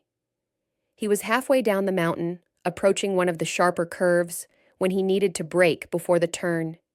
He pressed the brake pedal. Nothing happened. Jake pressed harder. Still nothing. The pedal went to the floor with no resistance, no pressure, no effect on the bus's speed. The brakes had failed. For a horrible second, Jake froze, his mind refusing to accept what was happening. Then training kicked in. He downshifted, trying to use the engine to slow the bus. It helped, but not enough. The bus was still accelerating down the steep grade, momentum building with each passing moment. Behind him, the children had not yet noticed anything was wrong. They were chattering among themselves, oblivious to the danger. Jake's hands were white-knuckled on the steering wheel. The fog made it hard to see far ahead. He knew this road, but not as well as Angela did. What was coming next? How many more curves? How steep did it get? He grabbed the radio mic with a shaking hand. "Dispatch, this is Bus 2. I've got an emergency. My brakes are gone. Repeat, I have total brake failure on the school route." At the depot, Tom Bradley was in the office when the call came through. For a second, his mind went blank with horror. Then he was moving, grabbing his own radio, his voice steady despite the fear churning in his gut. "Jake, this is Tom. Stay calm. Tell me your exact location." "I'm on Cedar Canyon Road about halfway down to the school. Speed is increasing. Engine braking isn't enough." The mind raced through possibilities. Cedar Canyon Road was steep and winding. If the bus couldn't slow down, it could miss a curve and go off the road, or it could crash into something. Either way, those children were in terrible danger. "Try the emergency brake," Tom instructed. "Already did. No response." Tom grabbed his phone and called 911, quickly explaining the situation. The dispatcher promised to send emergency vehicles, but they would need time to position themselves. Time they might not have. Then Tom did something he had done only rarely in 20 years. He called Angela at home. Angela was on her couch, wrapped in a blanket, drinking tea and watching mindless television when her phone rang. She almost didn't answer it, assuming it was a telemarketer. But something made her look at the caller ID. Tom Bradley. "Tom?" Her voice was hoarse from her cold. "Angela, we have a situation." Tom's voice was tense, controlled. "Jake's on the school route. The bus has lost its brakes. He's coming down Cedar Canyon with 12 kids on board and no way to stop." Angela was on her feet before Tom finished speaking, her cold forgotten. 20 years of routine vanished in an instant, replaced by the person she had been before Clearwater Hill, before civilian life, before safety and peace. "What's his exact position?" she asked, her voice sharp and clear despite her congestion. "About halfway down Cedar Canyon, speed increasing. Emergency brake failed, engine braking not sufficient." Angela's mind automatically calculated speed, distance, grade, road conditions, fog visibility. Her thoughts raced through possibilities, discarding options that wouldn't work, focusing on what might. "Have him use the guardrail," she said. "Scrape along it to create friction." "Already told him. He's trying, but it's not enough at this speed." Angela was pulling on her shoes, grabbing her keys. Call 911. Get emergency vehicles positioning at the bottom of the hill. Maybe they can set up a way to stop him. I'm heading there now. Angela, you're sick. Doesn't matter. Those kids need help. She hung up and ran to her car. Her hands were steady as she started the engine, her mind completely clear. This was what she had been trained for. Not this exact situation, but situations like it. Emergencies, danger, lives at risk. The need to act fast and act right. She backed out of her driveway and accelerated toward Cedar Canyon Road. She knew exactly where Jake would be, could picture the road in her mind from 20 years of driving it. She knew every curve, every feature, every risk. Her phone rang again. Tom. Jake says he's approaching the S-curve section. Fog's making it hard to see. He's scared he'll miss a turn. Angela pressed her accelerator harder. Tell him to stay in the middle of the lane. Use the road markings even if he can't see the turns. How fast is he going? He estimates 45 and climbing. 45 miles per hour on a 25-mile-per-hour mountain road with curves designed for slow speeds. The bus could absolutely leave the road if it hit a curve too fast. Angela reached Cedar Canyon Road and turned onto it, heading up the mountain to intercept the descending bus. The fog was thick, visibility maybe 100 feet. She turned on her flashers and drove as fast as she dared, climbing toward Jake's position. Her phone rang again. This time it was Jake directly, his voice tight with controlled panic. Mrs. Cross? Tom said you were coming. I don't know what to do. The kids are starting to realize something's wrong. Emma's crying. I don't want to scare them, but I don't know how to stop this thing. You're doing fine, Jake, Angela said, her voice calm and authoritative. Listen to me carefully. Keep the bus in your lane, stay centered. Use the yellow line to guide you if visibility is bad. Don't overcorrect if you drift. Smooth movements only. Okay. But Mrs. Cross, I'm really scared. Fear is fine. Panic is not. Use your fear to stay sharp. You've got this. I'm coming to you. She could see headlights ahead now, descending toward her through the fog. The bus. She pulled into a turnout, quickly assessing the situation. The bus was moving too fast, but still under control.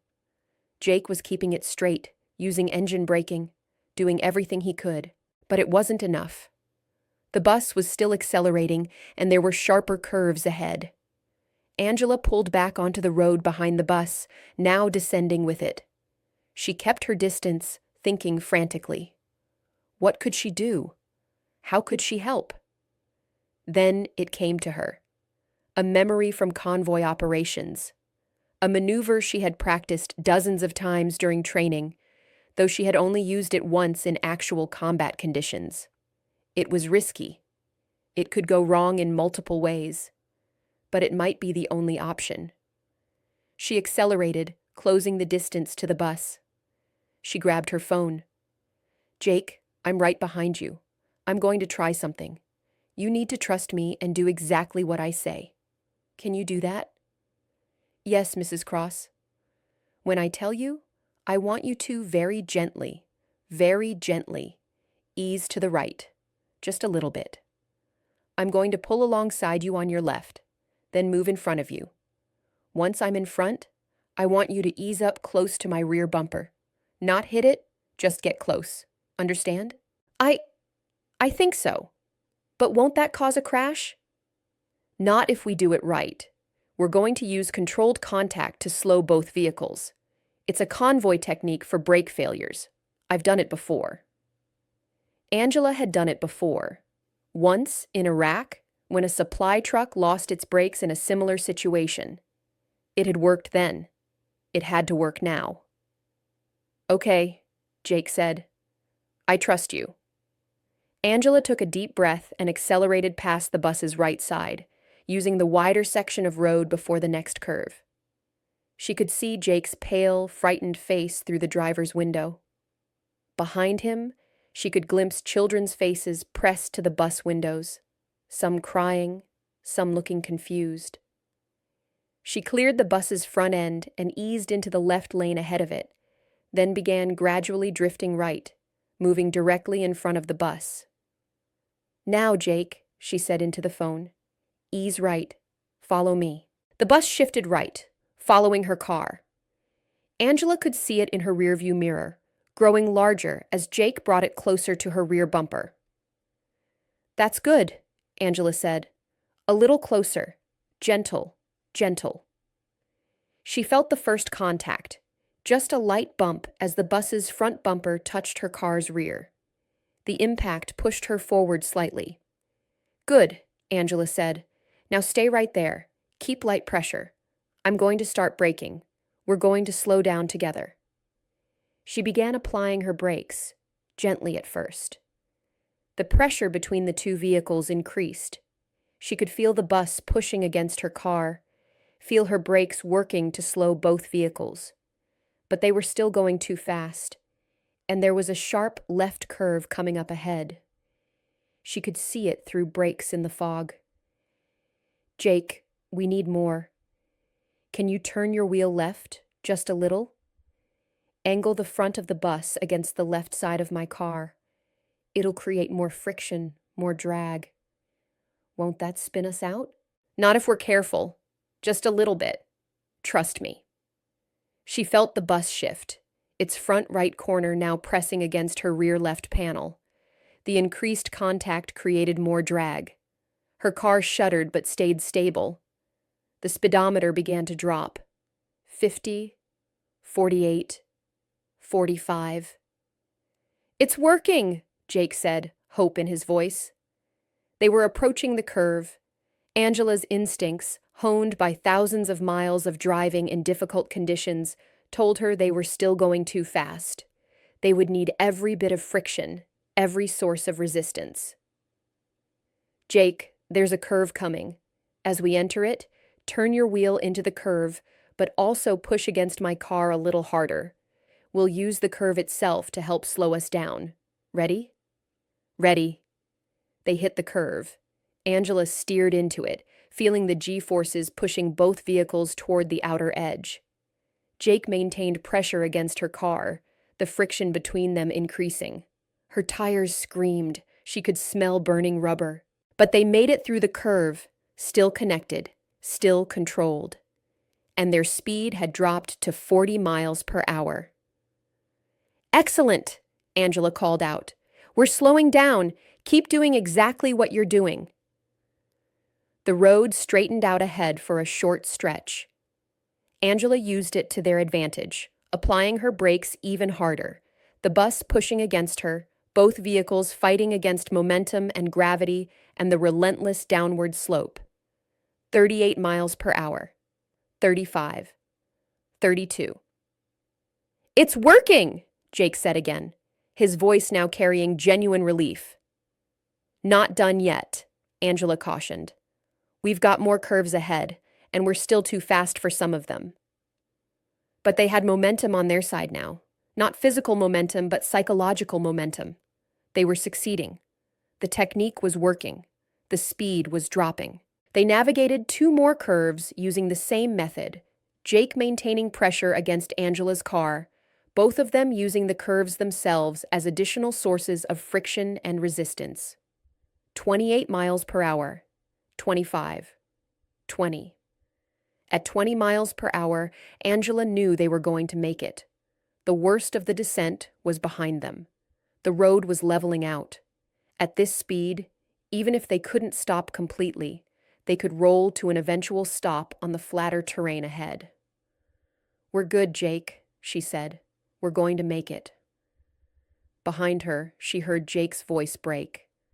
"Thank God. Thank God." They continued their controlled descent, now down to 15 miles per hour, then 10.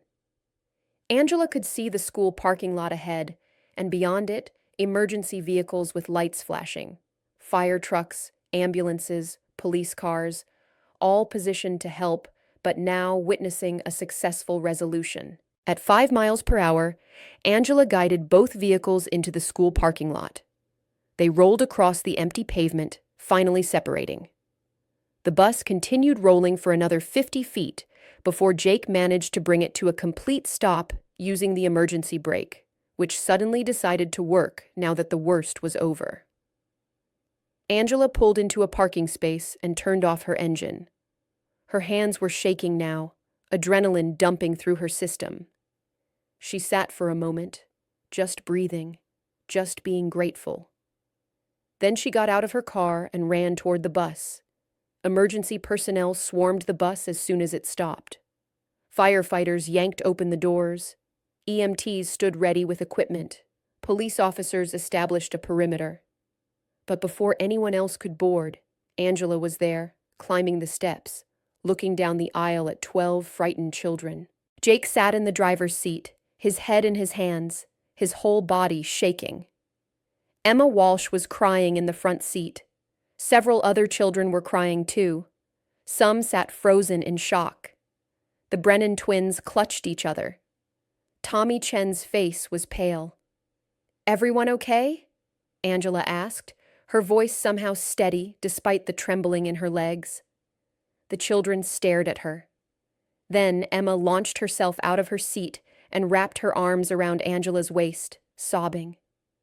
Within seconds, other children were doing the same, crowding around her, holding on, crying, seeking comfort from the familiar presence of their regular bus driver. Angela knelt down and gathered as many of them as she could reach into her arms. "You're safe," she told them. "You're all safe. It's over. You're okay." The EMTs began checking each child, looking for injuries. Miraculously, there were none. Some bruises from being jostled, some emotional trauma, but physically they were unharmed. Jake stumbled out of the driver's seat, looking like he might collapse. Angela caught him and guided him to a seat. "You did great," she told him. "You kept your head, you stayed calm, you protected these kids, you did everything right." "I was so scared," Jake whispered. "I didn't know what to do. If you hadn't—" "But I did," Angela interrupted. "We did it together. You followed instructions perfectly. That took courage and skill." Police Chief Rodriguez arrived, Marcus and Sophia's father. When he saw that his children were safe, the professional cop facade cracked for just a moment. He hugged Sophia and Marcus fiercely, then straightened up and began coordinating the emergency response. Parents started arriving, called by the school administration. There were tears, tight hugs, grateful prayers. Carmen Rodriguez hugged Angela so hard it hurt. "Thank you," she kept saying. "Thank you, thank you, thank you." Principal Harris appeared looking shaken. "Angela, what you did, I don't even know what to say." "Anyone would have done the same," Angela replied. "No," Harris said firmly. "No, they wouldn't have. Most people would have panicked or made it worse. You saved those children's lives." The media arrived within an hour. Local news vans, reporters with microphones and cameras. Angela tried to avoid them, but Mayor Collins found her and pulled her aside. "The press wants to talk to you," the mayor said. "You don't have to if you don't want to, but—" "Angela, what you did today was heroic. People should know about it." Angela felt exposed, vulnerable. She had spent 20 years avoiding attention, keeping her past private. The thought of news coverage, of questions about her background, of people digging into who she had been, it terrified her. But she looked at the children, now safe with their parents. She looked at Jake, being treated by EMTs but alive and uninjured. She thought about how easily this could have ended in tragedy. "Okay," she said quietly. "I'll talk to them." The interview was brief. Angela explained what had happened, how she had used a technique from her military training to help slow the bus. The reporter asked about her military service, and Angela gave simple answers. She had been a convoy driver. She had served overseas. She had learned emergency vehicle operations as part of her training. "So your military experience helped you save these children?" the reporter asked. "Yes," Angela admitted. "I suppose it did." The story exploded across local news that evening and went regional by the next morning. "Local bus driver uses military training to save children," read one headline. "Hero of Clearwater Hill," read another. Angela's phone wouldn't stop ringing. She went home that afternoon, exhausted and overwhelmed, her cold completely forgotten. She had somehow lost her voice to a combination of shouting instructions and emotional strain rather than congestion. She sat on her couch, still shaking occasionally from adrenaline aftershocks, and tried to process what had happened. She had revealed her past. She had exposed her military background. She had made herself the center of attention. All the things she had spent 20 years avoiding. But 12 children were alive and safe. That was what mattered. Over the next few days, as Angela tried to return to her normal routine, she discovered that Clearwater Hill had other ideas. The town had collectively decided that what happened on Cedar Canyon Road was a big deal, and they were going to make sure everyone knew it. A town hall meeting was quickly organized for the following Tuesday. Angela didn't want to attend, but Mayor Collins called personally and said her presence would mean a lot to the community. Reluctantly, Angela agreed. The community center was packed. Every seat was filled, people standing along the walls, the overflow watching from the lobby through open doors. Angela sat in the front row, feeling intensely uncomfortable with all the attention. Mayor Collins opened the meeting. "We're here tonight to recognize someone who exemplifies the best of what makes Clearwater Hill special. Angela Cross has been part of our community for 20 years. She's driven our children to school, helped our seniors get where they need to go, and become a valued friend to many of us. Last week, she proved herself to be not just a good neighbor, but a genuine hero." The mayor recounted the events of April 4th, describing how Angela had used her military training to execute a dangerous maneuver that saved 12 children and a young driver. As she spoke, people nodded, some wiped away tears. "What many of you don't know," the mayor continued, "is that Angela served in the U.S. Army for over 20 years. She was a convoy driver, operating heavy vehicles in combat zones. She earned multiple medals, including the Bronze Star. She could have told us this at any time, but she chose to live quietly among us, never seeking recognition or special treatment. And when the moment came that her specialized skills were needed, she didn't hesitate." The mayor invited several people to speak. Chief Rodriguez talked about his relief and gratitude as a father. Principal Harris spoke about Angela's volunteer work at the school. Martha Patterson hobbled to the microphone and, in her blunt way, said, "I always knew there was something special about Angela. She's got that way about her. Calm in any storm. Now we know why." Finally, the children were invited up.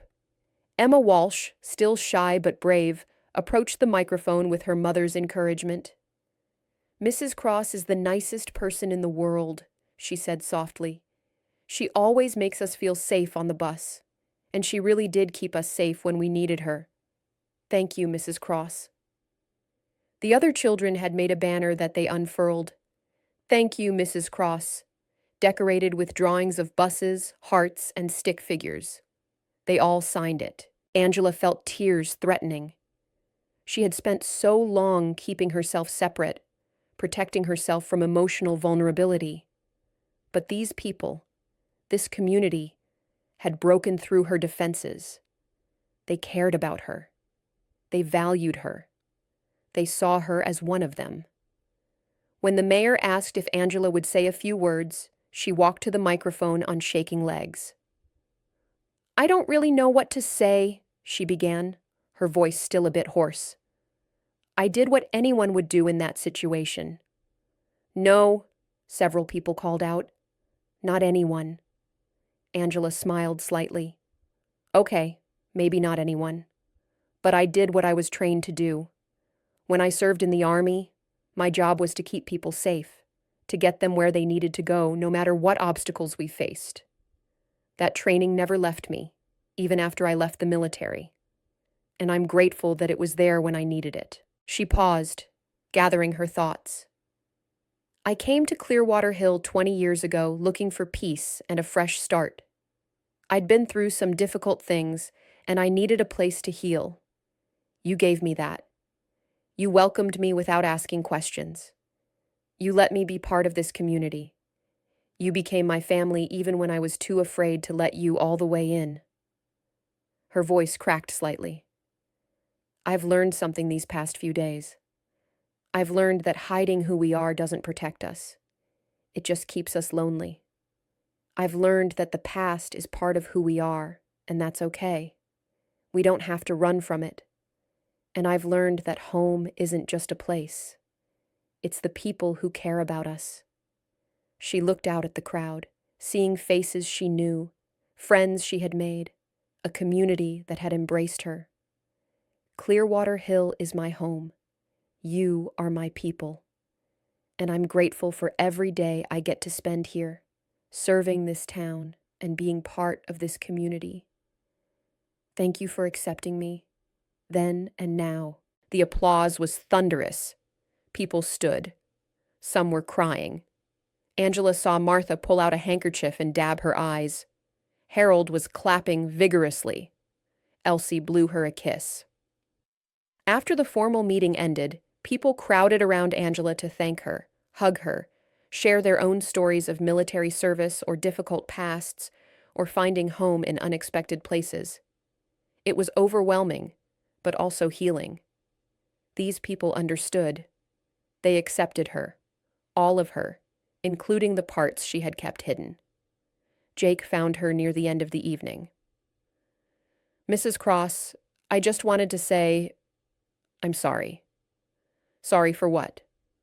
For not maintaining the bus properly, for not catching whatever caused the brake failure, for putting those kids in danger. Jake, Angela said firmly, stop. The bus was inspected just last month. Whatever caused the failure was either a sudden mechanical problem or something that wasn't visible during inspection. You didn't do anything wrong. And when the emergency happened, you handled it exactly right. You stayed calm, you followed instructions, you kept those kids safe. You're a good driver, Jake. Don't let this shake your confidence. Jake nodded, looking relieved. Thank you. And thank you for being there. For knowing what to do. We were a team, Angela said. We saved those kids together. The county conducted a thorough investigation into the brake failure. The bus was towed to a specialized facility where mechanics stripped it down to understand exactly what had gone wrong. The answer, when it came, was both simple and troubling. Corrosion. The brake lines had been corroding slowly for months, possibly years, in places that weren't easily visible during routine inspections. The wet, foggy conditions on April 4th had caused the already weakened lines to finally fail completely. The report placed no blame on Angela, Tom, or Jake.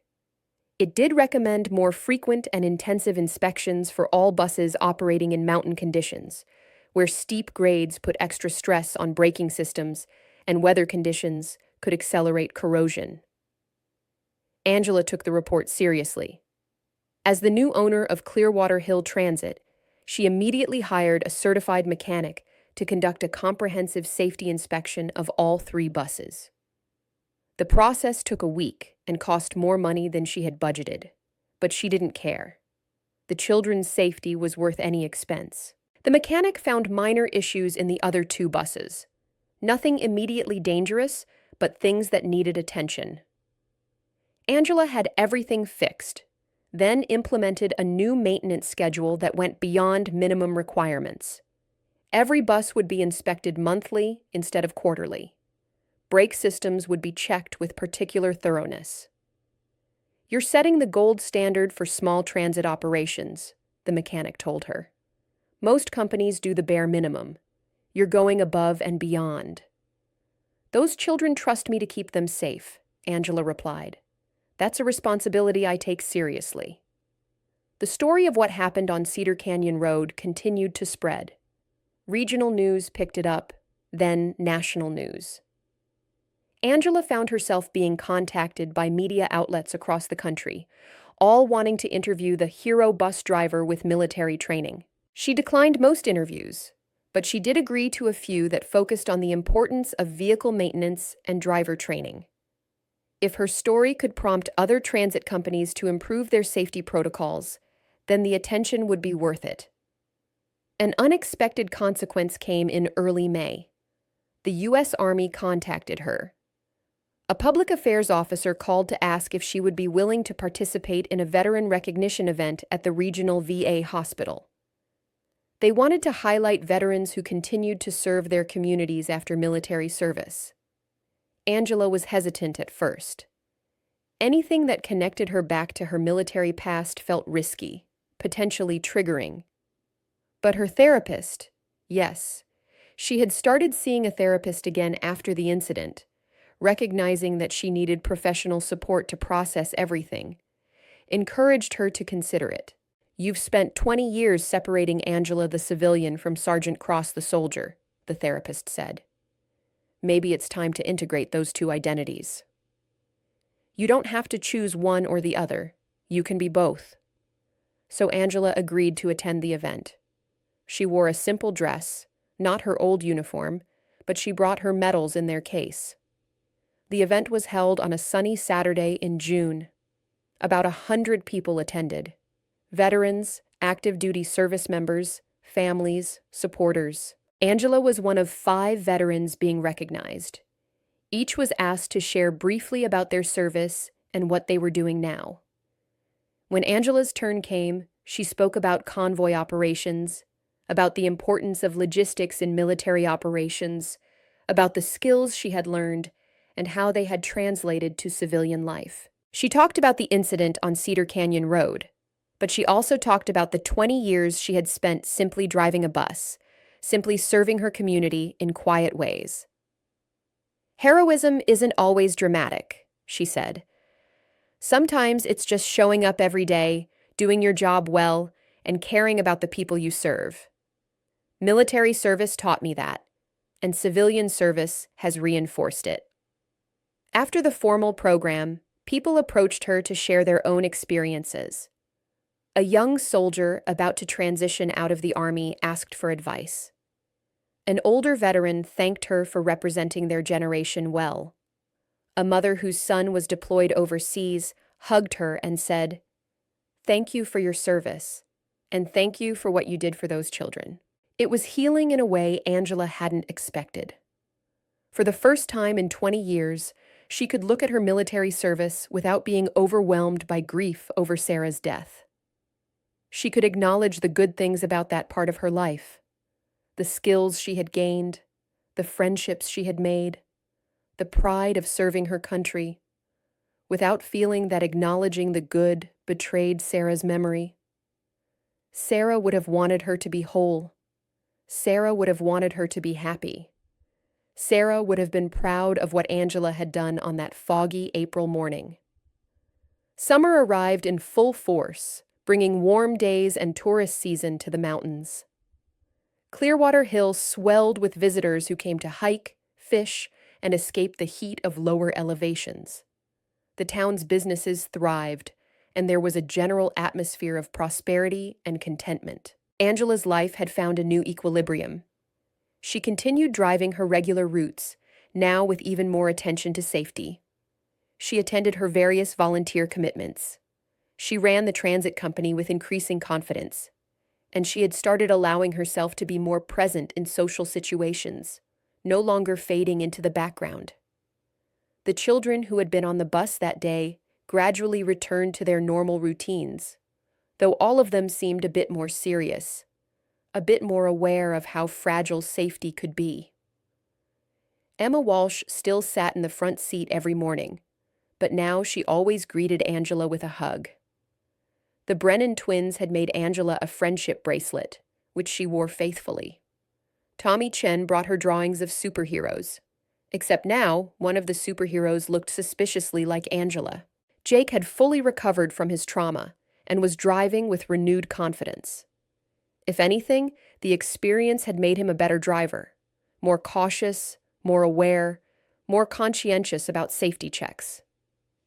Rebecca Chen had taken on more hours and was proving to be an excellent addition to the team. With 3 capable drivers, the company was handling the increased summer demand easily.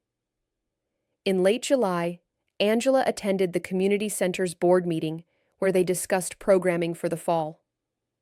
Someone suggested offering a first aid and emergency preparedness class for residents, taught by qualified volunteers. Angela, Carol Henderson said, would you be willing to teach a session on emergency vehicle operations? Not anything too technical, but maybe basic information about what to do if you're a passenger in a vehicle with mechanical problems? Angela considered this. A few months ago, she would have declined, uncomfortable with putting herself forward as any kind of expert. But she was learning to accept that her experience and knowledge had value. I could do that, she agreed. Maybe a 2-hour workshop covering basics, how to recognize warning signs of mechanical failure, what to do in different emergency scenarios, how to stay calm and help the driver, that sort of thing. Perfect, Carol said, making notes. We'll schedule it for September. The workshop became another small way Angela integrated her past and present. She was no longer the woman who had arrived in Clearwater Hill afraid of her memories, desperate to leave her military identity behind. She was becoming someone who could acknowledge all parts of herself and use her complete experience to benefit others. One evening in early August, Angela was closing up the depot after her shift when Tom stopped by. He had been spending less time at the company now that Angela was fully in charge, but he still visited regularly to check in and offer advice if needed. Got a minute? He asked.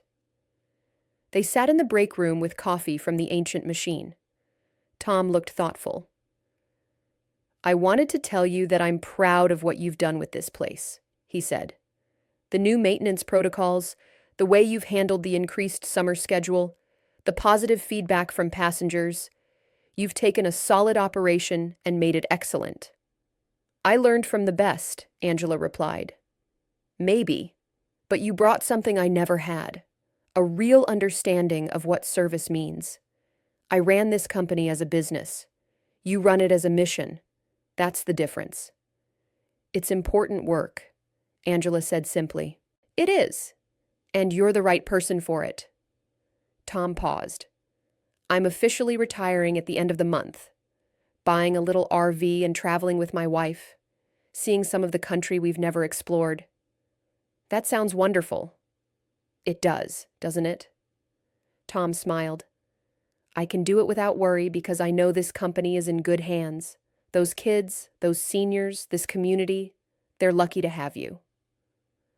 After Tom left, Angela sat alone in the quiet depot, thinking about the journey that had brought her here. From the deserts of the Middle East to the mountains of Colorado. From Sergeant Cross commanding convoys to Angela running a small-town bus company. From a woman fleeing her past to a woman integrating all parts of herself. It had been a long road, sometimes painful, often confusing. But she had arrived at a good place. No, better than good. She had arrived at home. September brought cooler temperatures and the return of the school year. Angela welcomed back her familiar passengers, now with even more protectiveness and care than before. The parents trusted her implicitly. The children felt safe with her. She had proven herself in the most dramatic way possible. The emergency vehicle operations workshop was well attended, with about 30 residents participating. Angela taught practical information: how to recognize the smell of overheating brakes, what to do if your accelerator sticks, how to safely exit a vehicle in an emergency. She demonstrated the importance of staying calm and thinking clearly under pressure. Fear is natural, she told the class. But panic is the enemy. When something goes wrong, take a breath assess the situation, and take logical action. Training and preparation give you tools to use instead of panicking. Several attendees thanked her afterward, saying they felt more confident about handling unexpected situations. One woman mentioned that she had been nervous about driving in the mountains since hearing about the bus incident, but the workshop had helped her understand the risks better and feel more prepared. October arrived with its spectacular fall colors, and once again the town prepared for the fall festival. This year, Angela was even more involved in the planning, serving on the organizing committee.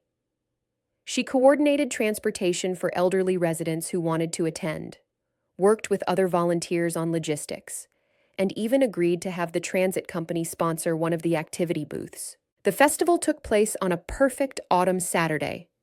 Main Street was closed to traffic, booths lined both sides, and the entire town seemed to be in attendance.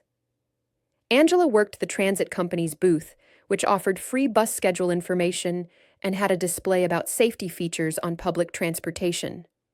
But more than that, she simply enjoyed being part of the celebration. She walked around between her shifts at the booth, sampling food, watching the children's costume parade.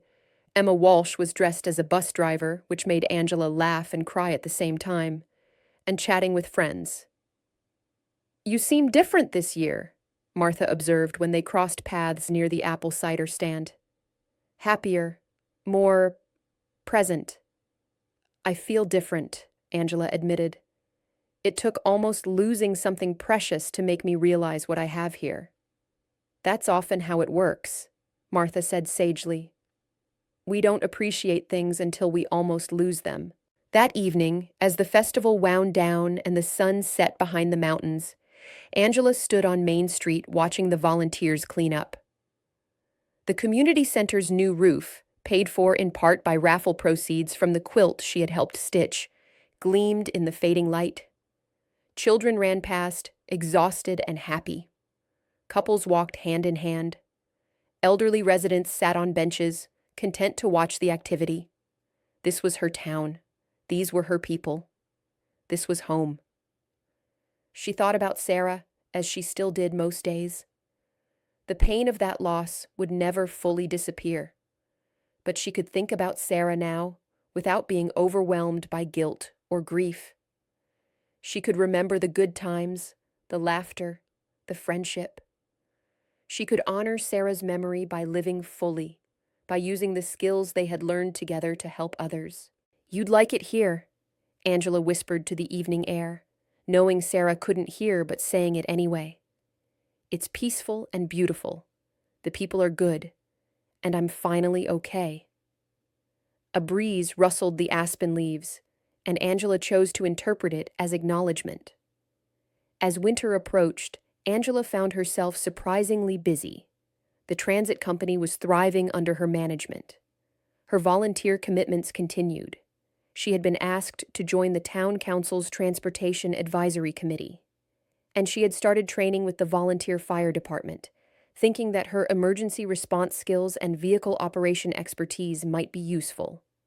The fire chief, Daniel Morrison, was enthusiastic about having her. "You've got training and experience most volunteers don't," he said. "And you've proven you can handle high-pressure situations. We'd be lucky to have you." Angela attended the fire department's training sessions twice a month, learning about structural firefighting, hazardous materials response, search and rescue operations, and advanced first aid.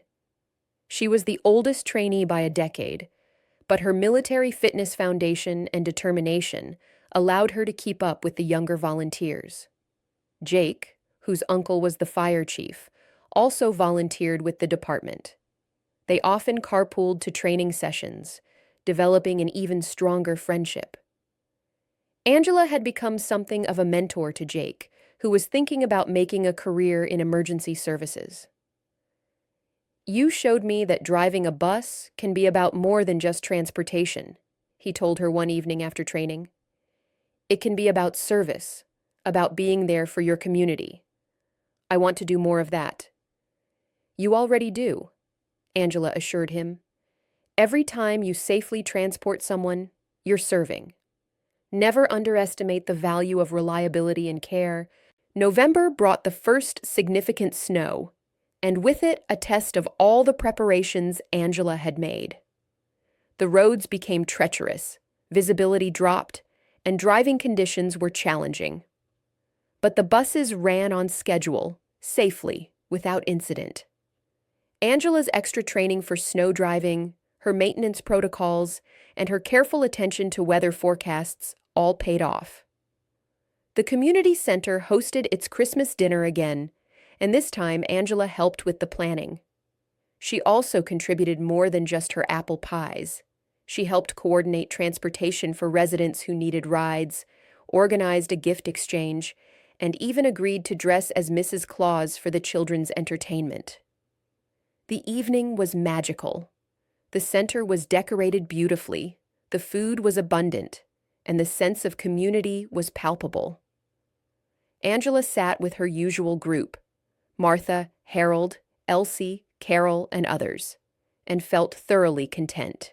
"A year ago, you wouldn't have worn that costume," Martha observed, gesturing to Angela's Mrs. Claus outfit. "A year ago, I was a different person," Angela replied. "No," Martha corrected. "A year ago, you were the same person but afraid to let anyone see it. Now you're just being yourself." Angela considered this. Martha was right. The person she was now, engaged, involved, willing to be visible, had always been there. She had just been hiding, protecting herself from potential pain. But life had taught her that hiding didn't actually protect you from pain, it just isolated you from joy.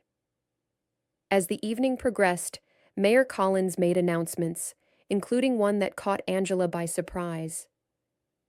"I'd like to thank Angela Cross for her service to our community this year, not just for the heroic action that saved our children, but for her ongoing commitment to Clearwater Hill. Angela, would you stand?" Angela stood, embarrassed, but also touched. "Angela has become an integral part of our town," the mayor continued.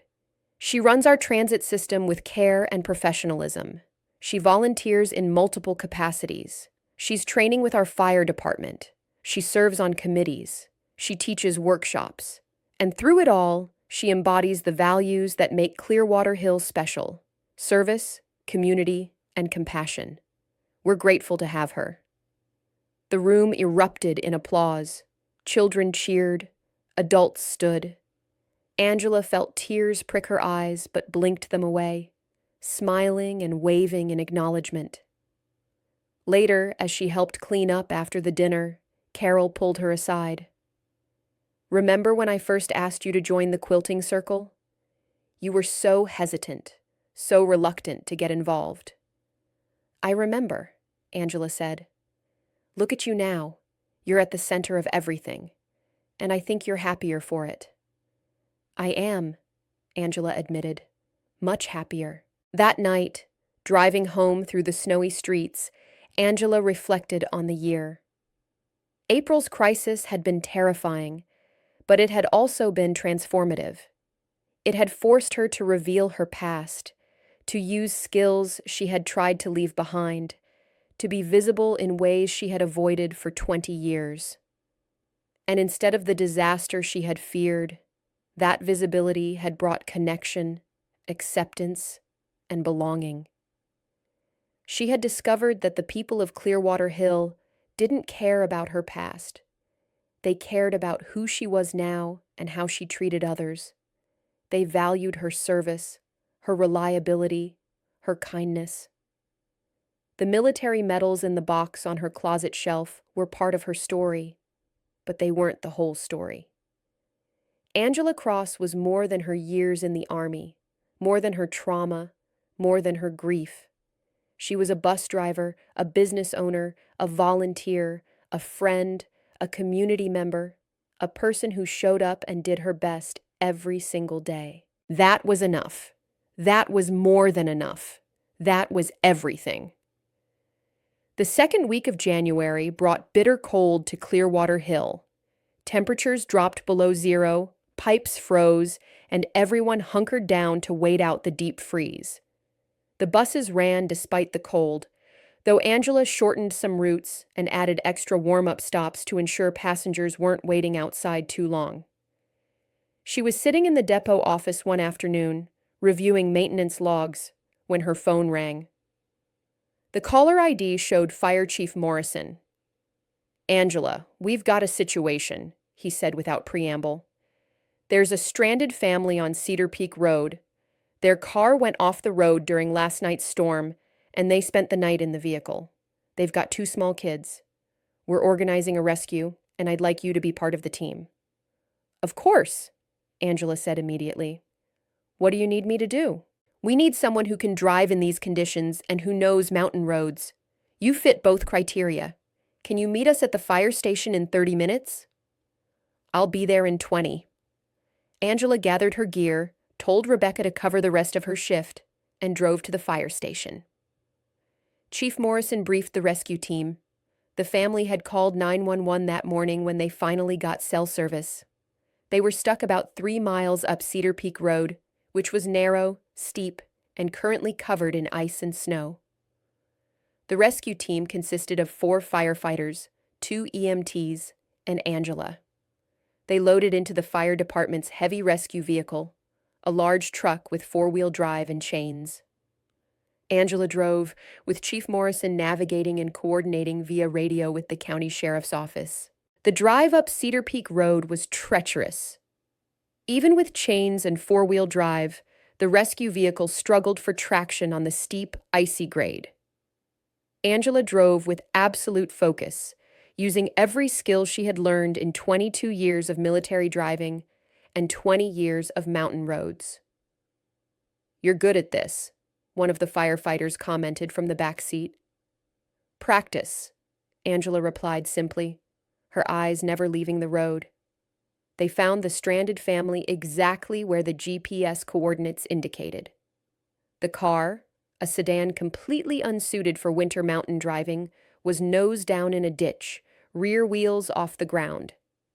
Inside, a couple and 2 children huddled under blankets. They had run the engine periodically through the night to stay warm, but were now out of gas and hypothermic. The EMTs assessed the family while the firefighters secured the scene. All 4 family members were cold but alive, with no serious injuries. The children, a girl about 5 and a boy about 7, were crying from cold and fear. Angela helped load them into the rescue vehicle, wrapping the children in warm blankets and offering them hot chocolate from thermoses the team had brought. The mother was tearful with relief and gratitude. The father kept apologizing for the trouble. "Don't apologize," Angela told them. "These things happen. The important thing is you're safe now." The drive back down was even more challenging than the drive up. The rescue vehicle was now loaded with 6 additional people and was harder to control. Angela took it slowly, using engine braking and careful steering to maintain control. Several times the vehicle started to slide, but she corrected smoothly, keeping them on the road. Back at the fire station, the family was transferred to an ambulance for further evaluation and transport to the hospital for observation. Before they left, the mother grabbed Angela's hand. "Thank you," she said. "Thank you for coming to get us." "That's what we do," Angela replied. After the rescue, Chief Morrison pulled Angela aside. "That was excellent driving.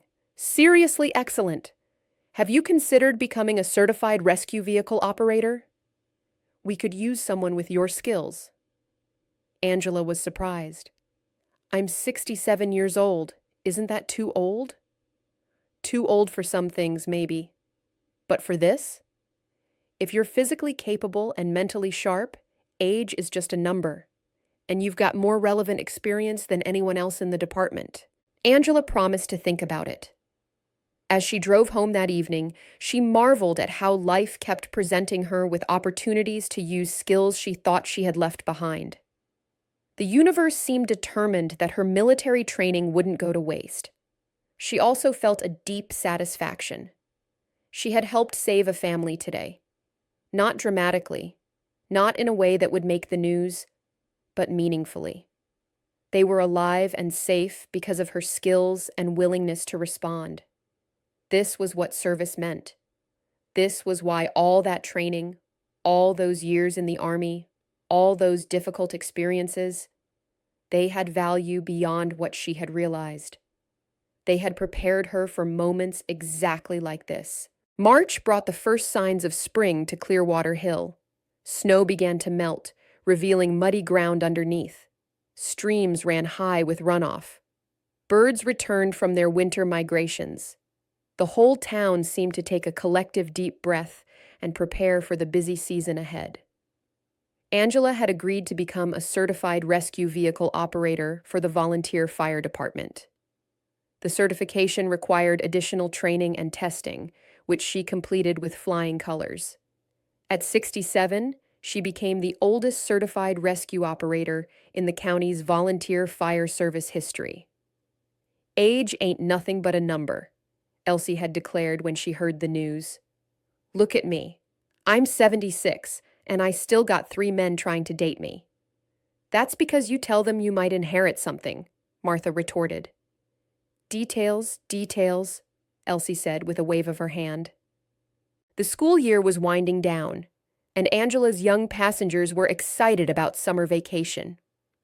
Emma Walsh was moving up to 3rd grade and had announced she wanted to be a bus driver when she grew up. Just like you, Mrs. Cross, she said. The incident from the previous April had faded into the town's collective memory. Not forgotten, but no longer the primary thing people associated with Angela. She was once again just Angela, the friendly bus driver, though now with the added dimension of fire department volunteer and general community pillar. One morning in late April, almost exactly a year after the brake failure incident, Principal Harris approached Angela as she was dropping off students. Angela, I wanted to give you a heads up about something, Harris said. We're planning a special assembly for April 4th, 1 year since what happened. We'd like to recognize you and Jake again, and also talk to the kids about emergency preparedness and safety. Angela felt a flutter of anxiety. She had hoped the anniversary would pass quietly, but she understood the educational value of marking the occasion. What would you like me to do? She asked. Just speak briefly if you're comfortable. Maybe 5 minutes about staying calm in emergencies, following instructions, the importance of training and preparation. I can do that.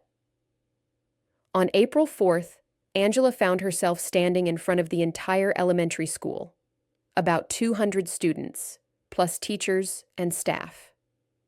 The assembly began with Principal Harris explaining what had happened a year ago and why it was important to remember.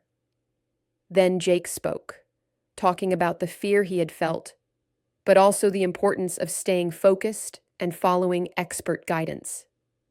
He credited Angela with saving everyone's lives through her quick thinking and specialized knowledge. When it was Angela's turn, she walked to the microphone and looked out at the sea of young faces. She saw Emma Walsh in the 3rd row, beaming at her. She saw Tommy Chen, who waved. She saw the Brennan twins sitting together, as always. A year ago today was a scary day, Angela began. For Jake, for the children who were on that bus, for all the parents who heard what happened. But it was also a day that taught us some important things.